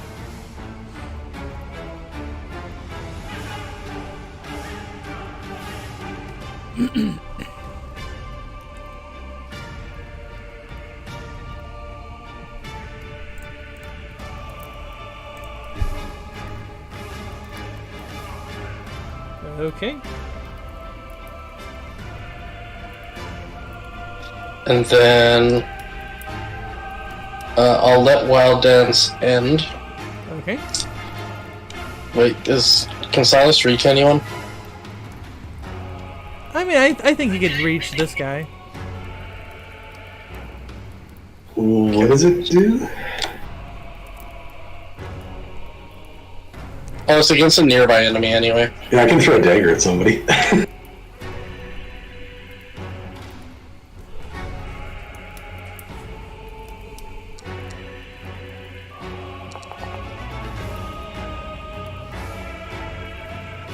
Ooh, 16 damage. That is going to... I am just realizing I do not have a basic attack set up. Okay, that kills him. And this one takes 6 damage. Okay, I'll use this one, just don't use any of the extra effects on it for the attack roll. Ooh, that's a good roll. Ooh, that's a good roll. So the moot group takes 11. Okay.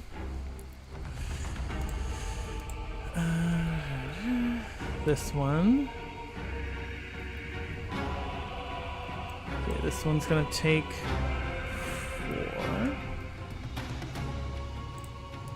And this one will be dead. Excellent. And for reference, these attacks are not non-lethal. I'm going for kills on these guys. Actually, no, that should be... Actually, that one should be less. Should be closer to that. Okay, yeah, take your damage there, Raphael, and then roll your save. Nice. Yep, you are no longer taking acid. Still my turn. Yes. Okay.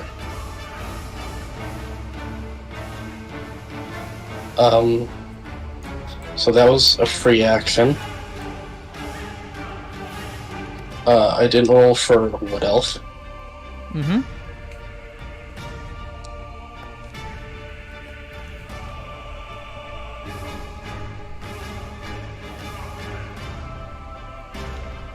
Um,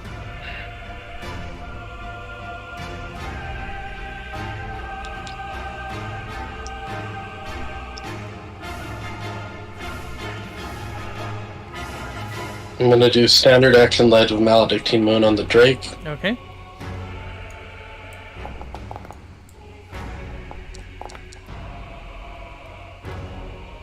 And Huh, I didn't do your 3d4 holy. it's 3d6. It says here. Yeah, Oh, there it is. Okay, I saw it. Never mind. it increments each time he casts it, so that's why. Okay, so that is on egocentric.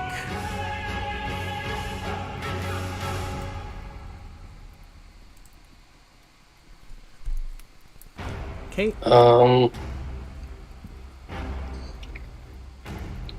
I think that's it. I think I'm done. Okay. It is the lackey's turn. This lackey is going to smack with a club and hit. These two are gonna rush in. They cannot quite get to anybody. They can step over their dead comrades, I suppose, if they wanted. Yeah, I'm gonna just do that. So that way we can imply that they are. This one walks over them.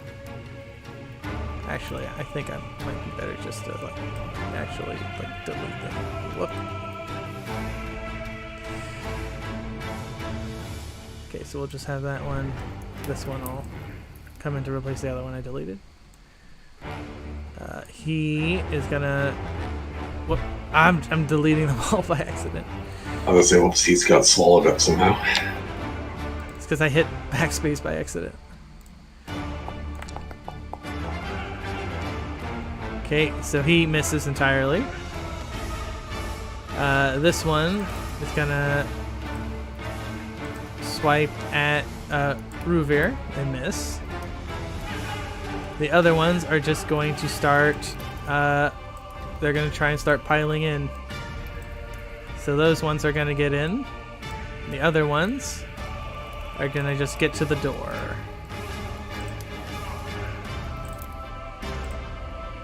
That is going to be the lackey's turn. It's now Paulus's turn. He is...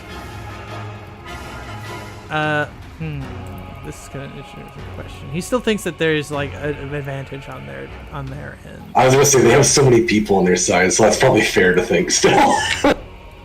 But he's gonna take his light crossbow,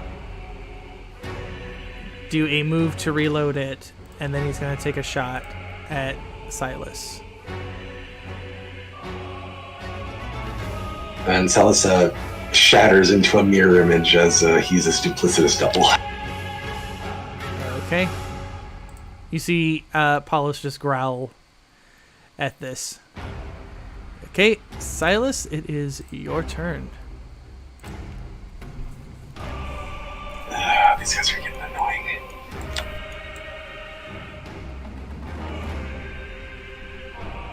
Just deciding what would be the best use here, because the mooks were going to keep tearing through, but thinking if we deal with Sigmund in some way, he's got a better chance. Silas reaches out a hand, and as he flicks the wrist back, he reaches out, and there's this sparkle, this flurry of little purple sparks that heads toward Paulus. Okay. And he'll use a Lost in Illusion. And he is confused. Oh, he's confused.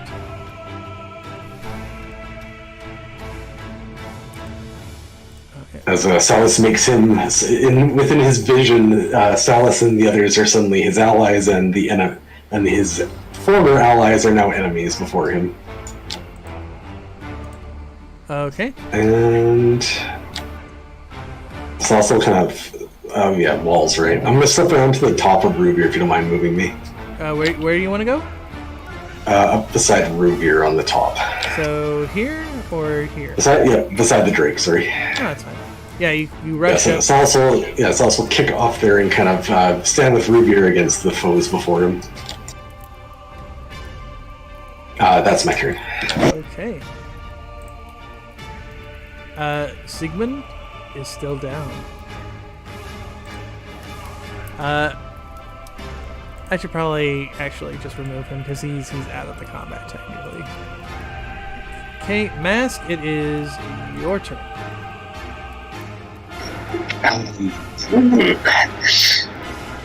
Okay, you know what? I'm just going to. I'm going to use a course of action that might leave me with no at wills. How many but- specialist slots do you have? Did you recharge them all? That's nuts. Yeah, because the last battle I used them for at will, so you regain. Oh. So yeah, when you use them for at wills or per battle, is automatically recharged. You don't have to roll it. Oh, that's so handy. Neat. Cool. Yep. So yeah, okay. I'm just gonna acid arrow the mooks. Hopefully, you'll kill a whole bunch of them. Okay. Mask hops up on the table and tries to build through a line of them. Oh, just barely. Yes. We'll take it. Okay, so that's against. Okay, so that will definitely kill 2 of them, and I think that will be enough to kill this. It'll kill these 3 right here. A triple. Nice. Yep. Nice. All right. All right. Hopefully you guys can end this by ED5 or I will literally have no. I mean, the fact it's already ED3 is pretty good. That's fine. Next round you got color spray again. So. Yep. Okay. That's the end of my turn. Okay. Alright, it is now the Drake's. The Drake is gonna. This one's gonna take a bite out of Silas. You know what? You love it. Duplicitous double. And this one is gonna try and take a bite out of Umbra.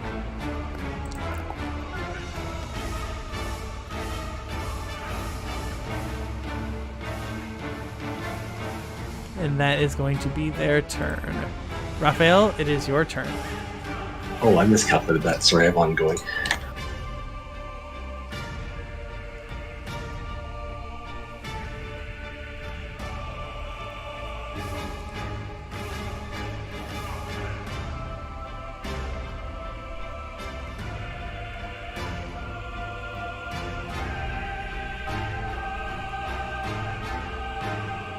Okay, a true smite.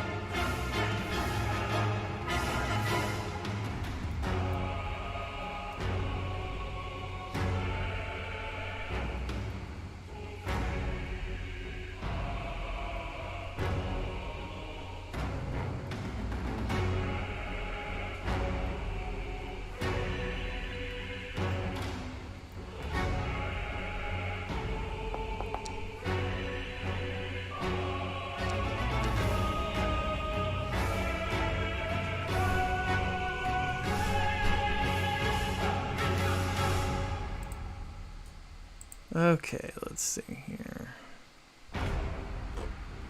Damage. Is that 7? I think.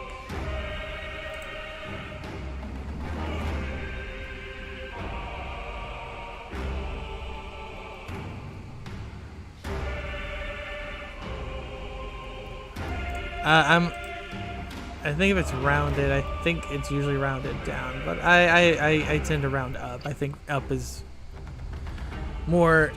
I think it's much nicer for people and for monsters too. So, okay. I guess it's Umbra's turn.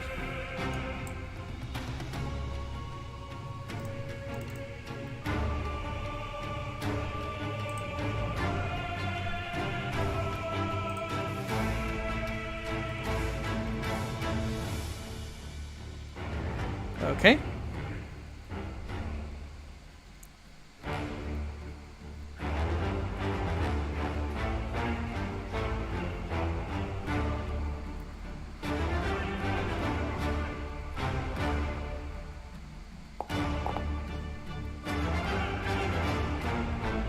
Okay. So Umbra succeeds. Move Umbra where you would like them to be. You move them onto the dead corpses. So I'm gonna move them. There you go. There we go. Now let's just get rid of them. We already know that the mooks go at the end of Rubier, so it's okay. Okay, Raphael, anything else?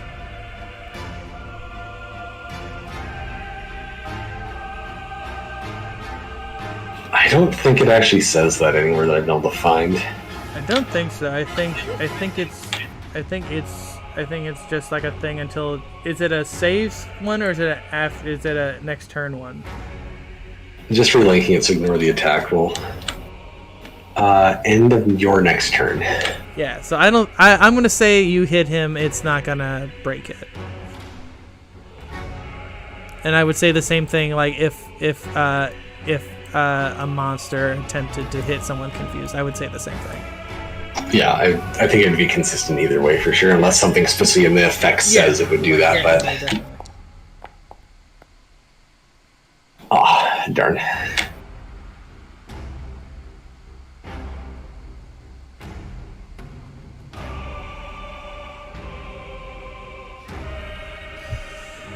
Okay.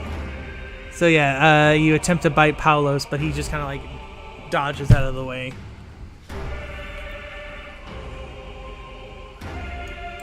And unfortunately, that is the thing with summons.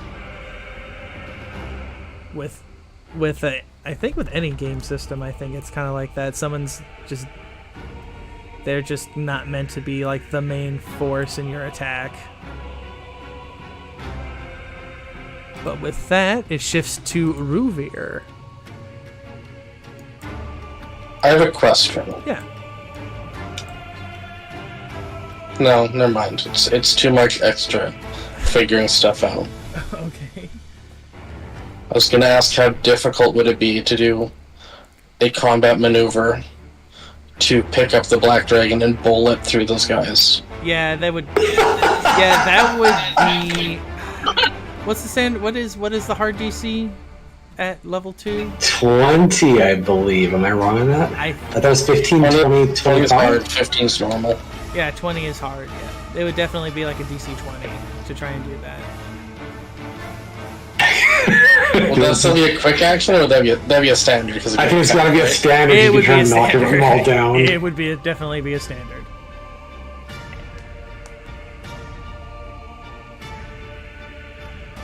Alright, I'll do it.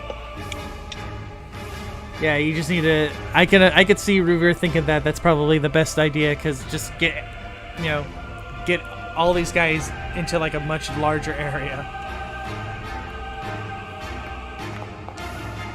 Okay, so that's a really high roll. That plus another 8, so 36. Okay, so you pick up the Drake. So that's like a hard DC at like epic tier, I think. Yeah.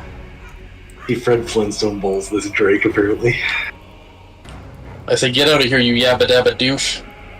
Okay, and what do you want me to do with the Black Drake? I bowl him in a straight line through those lackeys. Okay. Do. And this thing Black Drakes are pretty heavy creatures. So I'm trying to think damage-wise, what would that do to them? Roll me a D8 times your level, so 2D8. That seems Do I fair. add strength because it's a thrown weapon? Yes, add your strength, please. Not bad. Yeah, you kill this one. Like, literally as you bowl through it, it like... Actually, no, it would be the last one. just lands on him and he strolls and gets smushed under at the end. Yeah, it lands on this one and he immediately is crushed. And you just see the Black Drake just kind of like scramble, like a cat, or like a dog that was kind of put on its back. Anything else, Ruger?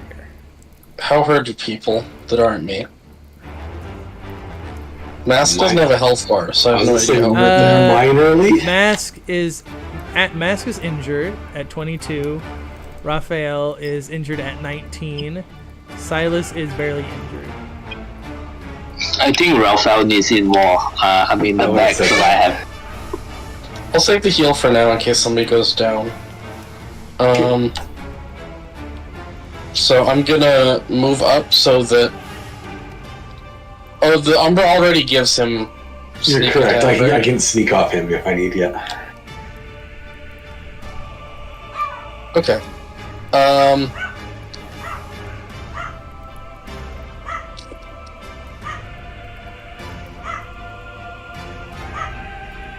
So I'm just gonna look at the battle maneuvers real quick. No, that's so good. Silas goes like right after this guy. I do. So I'm loading up the dicey stunts. It's all good.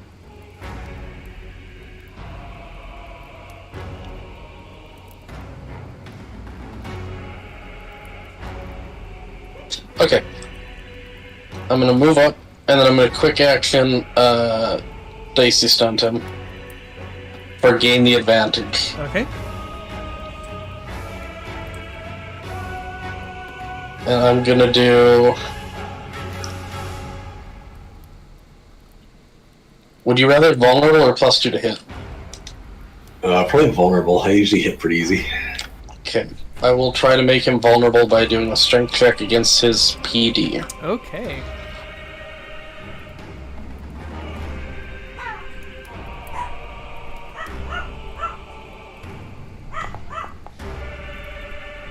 I'm pretty sure that should hit. That's It's against PD or MD, your choice. yeah, 24 against his PD will either one will hit, trust me.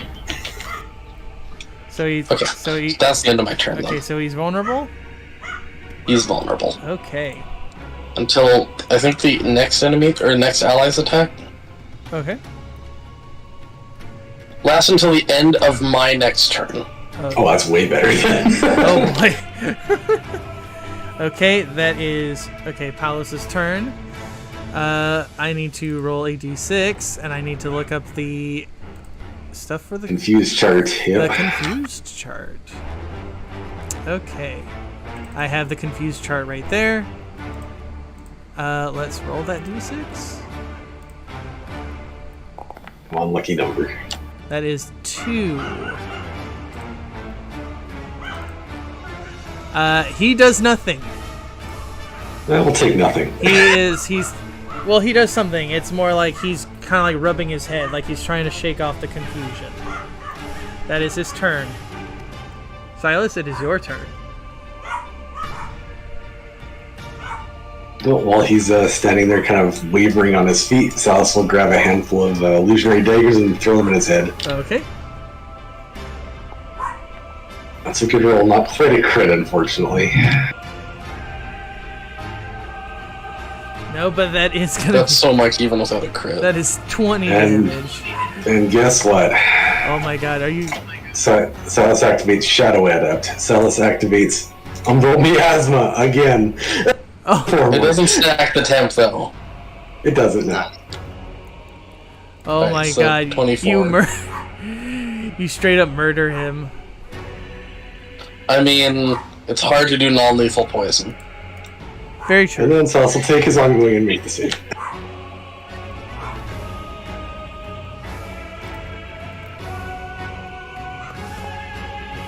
I'm still getting eaten by acid slightly. Okay, my turn is done. I'm happy with that turn. Okay, with that mask, it's your turn. Did you take your temp before you took the ongoing? Yeah, I did, sorry. Yeah. Color spray. Yes, 3 targets. That's great. Okay, And I think it hit. it hits all of them. Yeah, let's see. Okay, so it hit chill and evil. Okay, powerful lackey. Okay, I think you got him with that. yeah, he's dead. He's dead. Okay, so that's 10, 10. So this guy gets 4. We'll just say it like that. Whoops. With him being the last mook, does that potentially cause him to get weakened as well? Yes. I'll say it does, and Chill got hit with it as well. I'm going to presume he has over 10 hit points, though. It does, but it has staggered. It's now staggered, so it does this. It'll do that to poor Raphael.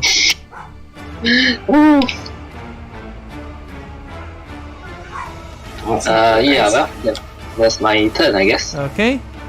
It is now the Black Drake's turn. It's growling quite angrily at being hit. It's gonna try and disengage from Raphael because it really wants to bite the wizard, but it cannot because Raphael's just too big. He's such a big boy.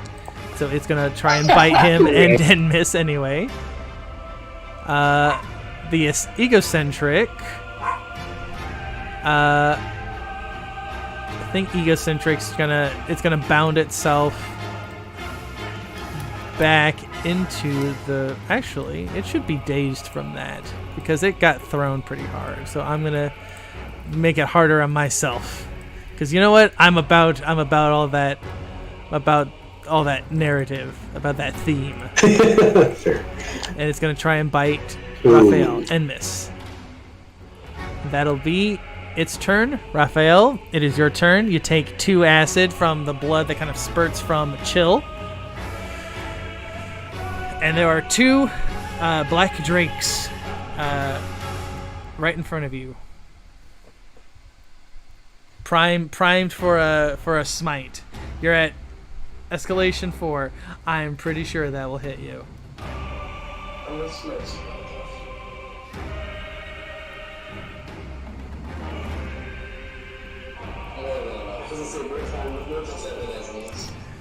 Okay.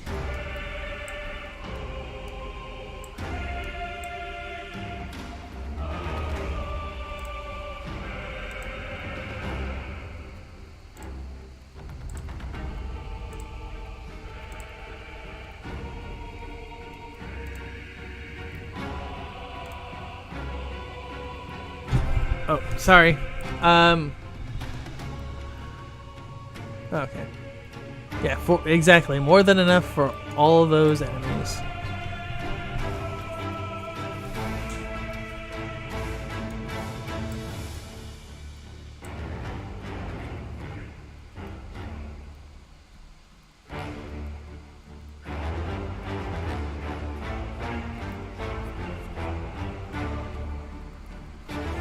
And this is where Raphael is gonna crit.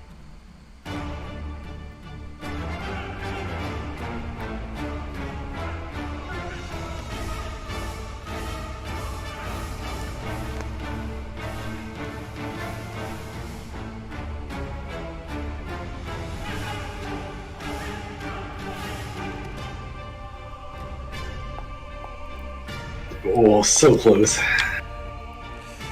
Really good hit, though. Okay, that's 17. 25. 25. That, good sir. You. Isn't it 24?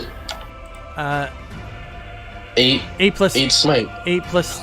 Yeah, 8 plus 17 would be. 8 plus 7 is 15, so plus 10 is 25. Oh, my bad. I don't know what's with my math today. So yeah, Good hit. yeah, that strike, the smite evil hits it and like a shotgun and out the back of this drake, causing it to just collapse in like a acidic blood goopy mess.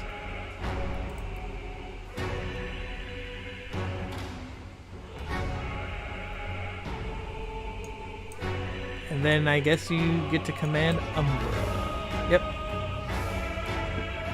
Hell yeah. Doggone Drake violence. Here we go. Watch out before ye old PETA gets upset. He hit. He did hit, and it's gonna take 5 and 5 ongoing. Okay.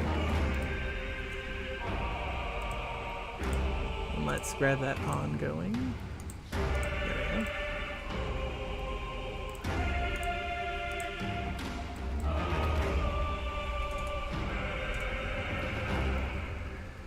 Poor poor Umbra finally hits, but takes damage as well. I mean, I think it's always worth it for the extra ongoing. Oh yeah, for sure. Hey, Umber makes the save though.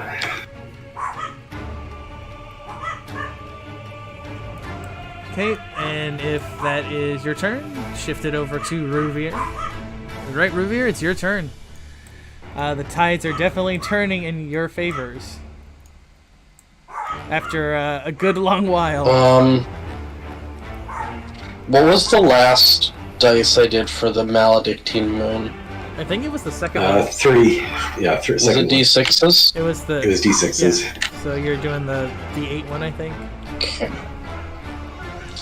Yeah. Oh! Hold on. I have to find out if I'm finally a Wood Elf today.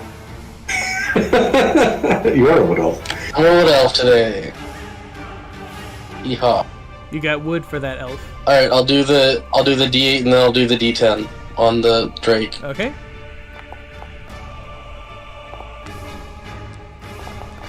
Oh. Oh. Alright. On the 13, I'm gonna spend my inspiration D6 for music. Okay. Oh, I forgot about that. You're kidding me. Oh. That really hurt. That really hurt to watch. I'm gonna disengage, I guess. Okay.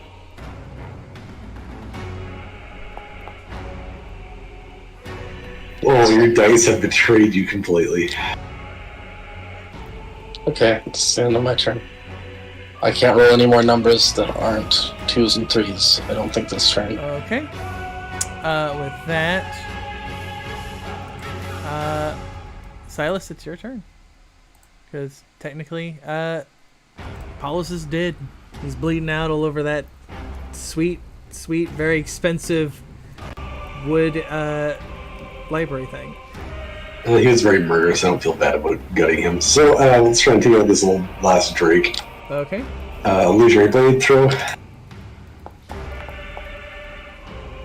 Well, that is a natural 1. Hey, you took the number that was only the one lower than mine. Yeah, as I say, I can only actually miss on the 1, so that is unfortunate, but I did miss. End of turn. Oh, I'll take my damage and then ongoing. Sorry. Okay. And then take your roll. No, my temporary hit points. Oh, good, I'm not aciding anymore. Oh, sorry, not in. All right, Mask, it's your turn. Bring it home. Right, I'm going to use color spray on one person. Isn't there 2? I think there's one more guy in the back. There's another guy. Oh, there is a. Oh. Yeah. Okay, he's thanks dead, for reminding he's me. dead. Let's get them in. So get the 2 of them. Yeah. Shush, Umbra, you're not supposed to talk. Well, I was gonna say at least somebody can roll well. Okay, 9. Let's see, and that's against. Well, I'll just tell you this one. He's dead. Ray. And then 9 for that one. Yeah, here comes the acidic blood. Yep. But it is not weakened because it's not under 10 yet. Oh. Good. Yes, definitely. This is literally my last spell, so you guys are gonna have to finish this. Taking out Will next time. That's like I'm out of magic. The wizard is like, I ain't got much left. I think that's Mask will pull out his crossbow. This is when I expect Mass to run up and start punching it. This is what Nanako was like. Oh, I should have just made a should have just made a sorcerer again. just gather that power. Gather power. And what else, Mash, do you want to do? No, then that's literally the last action I got. So Okay. End of turn. Right, Umbra is gonna. I mean, not Umbra. The Black Drake. It's barely injured. You can run, buddy. Run away. Yeah, I think it's gonna try and run away. It is definitely running away.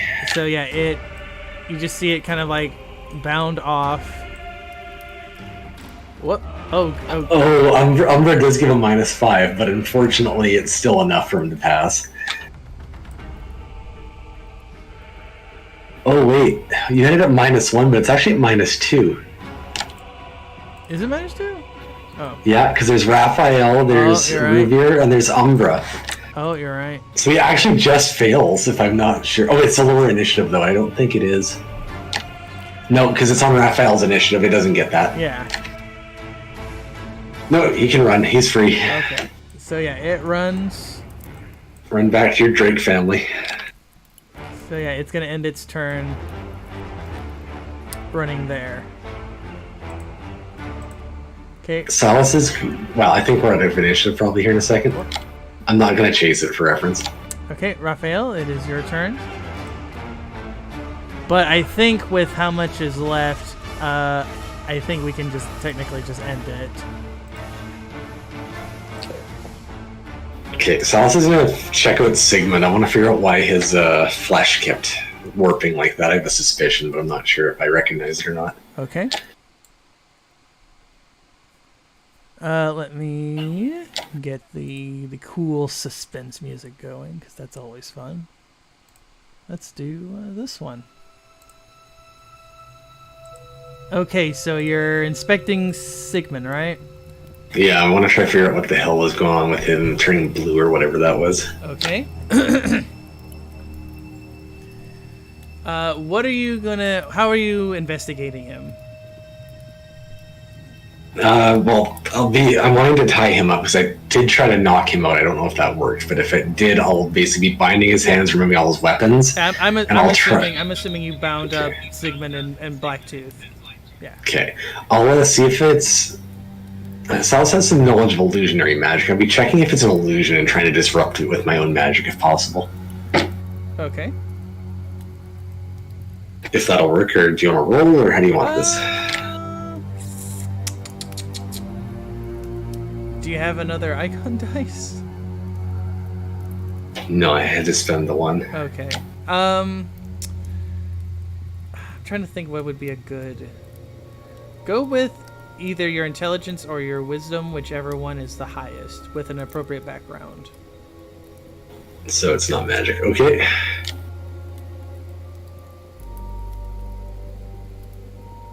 For going for those ones, I'll try this one. Pretty average way to look. As you...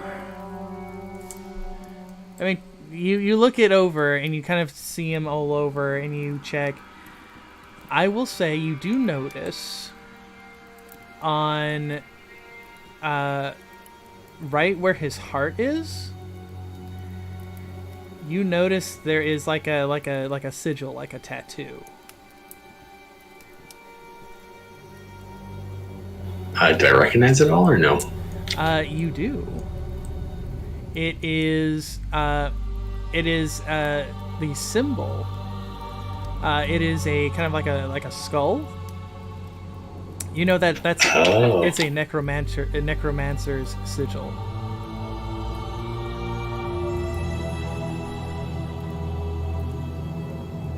And essentially, the way that it's kind of like, as you kind of like inspect it a little bit more, you look and you go, my God, this man has no heart. And Roofer goes, that's not true. I'm sure he had people that he cared about. And you go, no, he literally has no heart. I wouldn't say that he had people he cared about. Alright, well, I'll take his weapons then off and I'll gesture Raphael to check him out because that's more of his expertise anyway. But yeah, disarm these guys and then I'll start looking through Sigmund's documents here to see if I can find anything useful or helpful.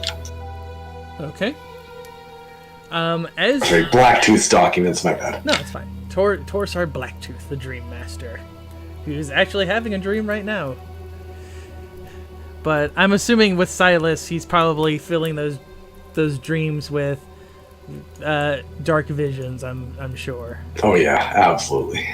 Okay, as you go through the various documents that are on the desk and such, most of it is like, your ledgers, that sort of thing. Sold, blah, blah, like, got this amount of money from the Rat Smashers, got this amount of money from, one of the other gangs, that sort of thing. For you, Raphael, I would say an intelligence or a wisdom and a background for that as well. Just so you can get like a much better idea, because you're not quite sure about the specifics of it, at least from like, need a little bit more intuitions for it.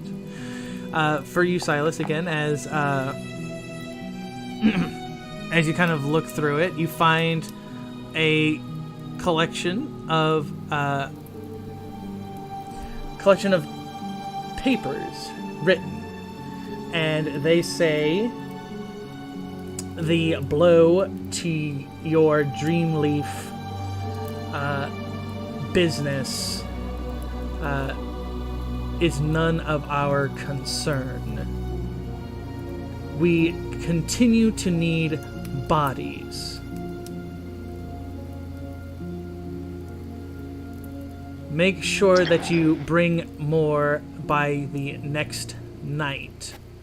Otherwise, you'll be dealing with something far worse than the inept city guards. But there is no initial, there's no Markings. Marked ends on it. And for you, Raphael, you as a liberator of the undead, you've seen many different kinds of like necromantic magics. This sigil, like I said, it looks like a skull, but you don't know any specific necromantic rituals that would cause like a sigil like that to essentially move a corpse by itself. Because usually for most necromancers, you kind of need to have the heart still intact. And again, the fact that, it was just like the exposure to like holy magic causing the body to shift to those colors. Because most undead don't look human. Except for like very, very, powerful ones. And you have to be pretty powerful as a necromancer to do that. So again, you still don't know specifics on it, but it's definitely not something a low necromancer could do. I will give you that.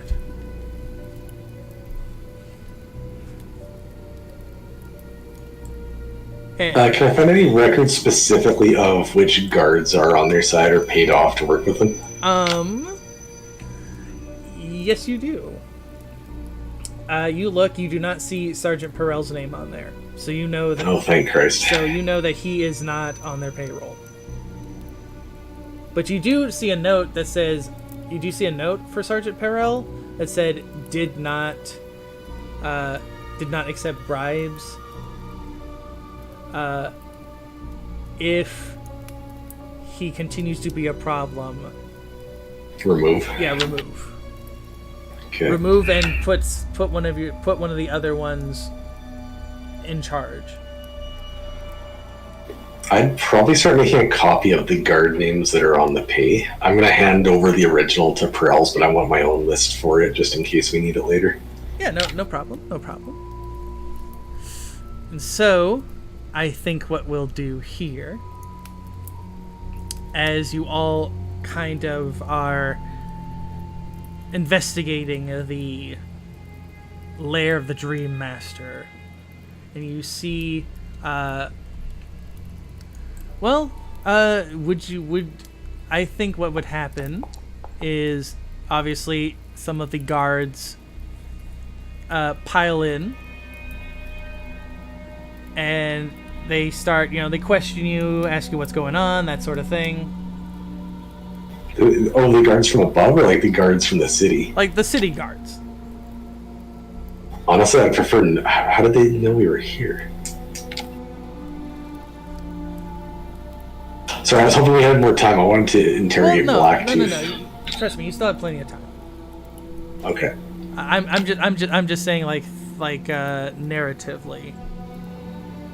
But yeah, you have plenty of time to talk to Blacktooth as he'll kind of slowly awaken, and you'll see him kind of go, what's going on? Your worst nightmare. He kind of looks down at the ropes on him. He's like, release me right now. No. You're lucky to be alive. If you tell us what we want, we'll consider it. He goes, what exactly are you wanting me to say, huh? Who are you working with? He goes, who needs the bodies? He looks, he's like, you're not gonna get anything out of me. Don't even try to play that tough mob boss routine to me, Silas Delrose. Because you don't look it. No matter how cruel your family is. I've dealt with worse. You think I can't break you? He goes, if there was anything left in me to break, maybe. But there's nothing that you can break in me. I've seen things that would cause you to yellow your shorts.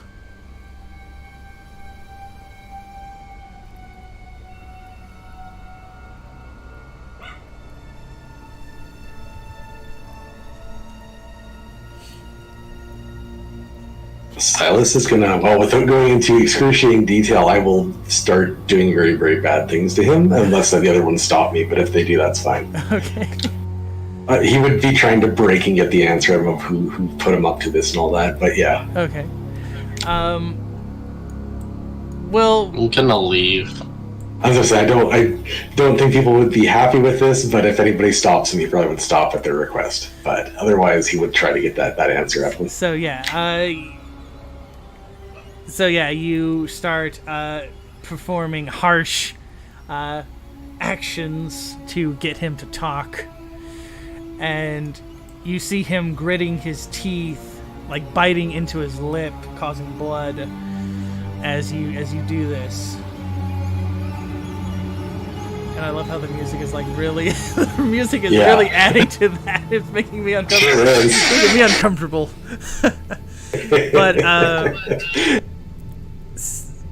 But Raphael, Mask, what about you two as you're seeing Silas, doing the very bad cop on this man? I'm standing here, so maybe I'll just go behind here and rummage through his desk.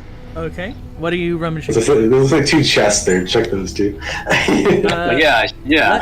Actually, there is some stuff in there, so let me see what is in there.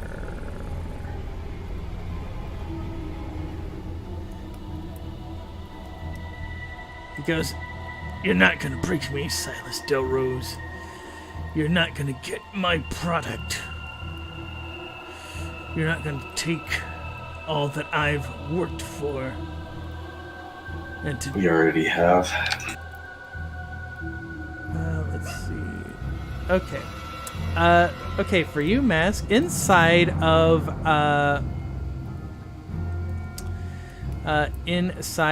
that, you are going to find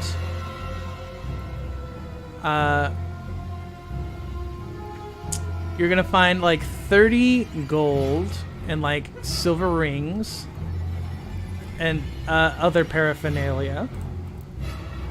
You're gonna find some in like little kind of like these really engraved boxes. You're gonna find some 6 strands of dream leaf that have been kind of dried out, and inside of one of them, you are going to find a magic item that you have been wanting. Woohoo! Silas, could you give me...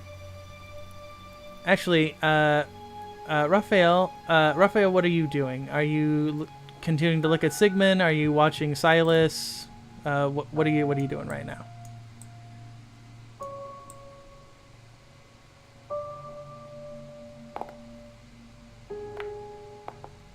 Yes, everybody heals up.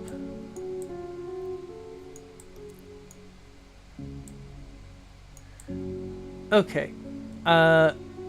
Silas and Raphael, I would like you both to give me a wisdom plus a background to basically observing a dead body. It could be necromantic related, or it could just be, your Nightmare Lord affiliations. Okay. Ooh, pretty rough. Oh, even rougher. Oh no. Okay, so Silas, you're so utterly focused on getting the Dreamaster to talk that you don't even notice this. And neither, Raphael, you're continuing to watch Sigmund, Fair. this unconscious being. That it is, like, the camera slows to, like, it slows, like, instantaneously as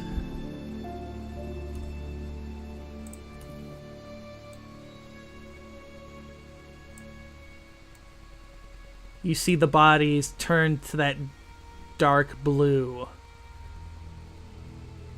And as the body gets up, Paulos strikes at the Dreamaster. That's unfortunate. Like, Ooh. gutting him, and he looks down and he goes, "No, they promised." And he Who was it? Oh, it's too late. he dies, and before the session ends, Paulos looks to you, Silas, and the once stern face turns into, like, this jagged, like, teethy grin, and he says, "You interfere with powers beyond your reckoning." That's basically my job. And we are going to do ours. And you see both of them about ready to strike. And that is where this session will end, with these two undead rising up and looking like the real fight is going to begin. I couldn't use my icon relationship to recharge. Well, it has to be chromatic orb, I guess, because that's the closest. Yeah. But with that,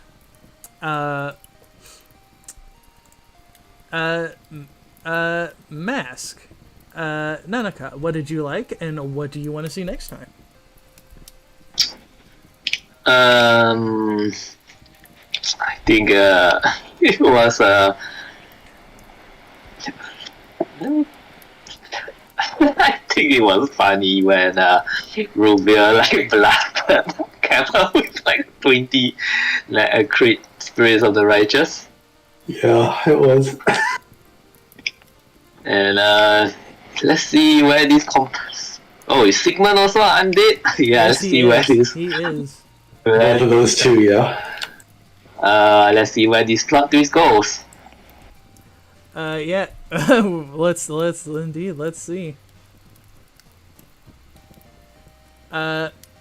With that, Zen, what did you like, and what do you want to see next time? I like the bowling. That was fun. And next time I want to explode a ghoul. Unfortunately, these are whites. Well, I want to explode a ghoul, so... Okay, and then finally, Zure, what did you like, and what do you want to see next time? Raphael said he really enjoyed the intimidation scene, and I'm looking forward to opening with a turn undead. Very fair, very fair. As for me, I enjoyed sharing a little bit of Salus's darker side in this one, especially the way you had set up the music there. It just felt like Oh yeah, it's definitely. unnaturally creepy there for a bit. And next time, Salus is looking forward to gutting these guys because he interrupted my my ministrations there. So Salus is very upset right now. oh, definitely. And Mega said that he really enjoyed the intimidation scene, and he is looking forward to opening with a turn undead. So that is going to be pretty fun too. Will the group be able to handle themselves against these wights? What are the powers beyond the player's reckoning?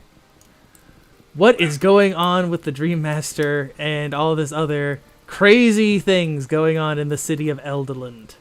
We will find out next time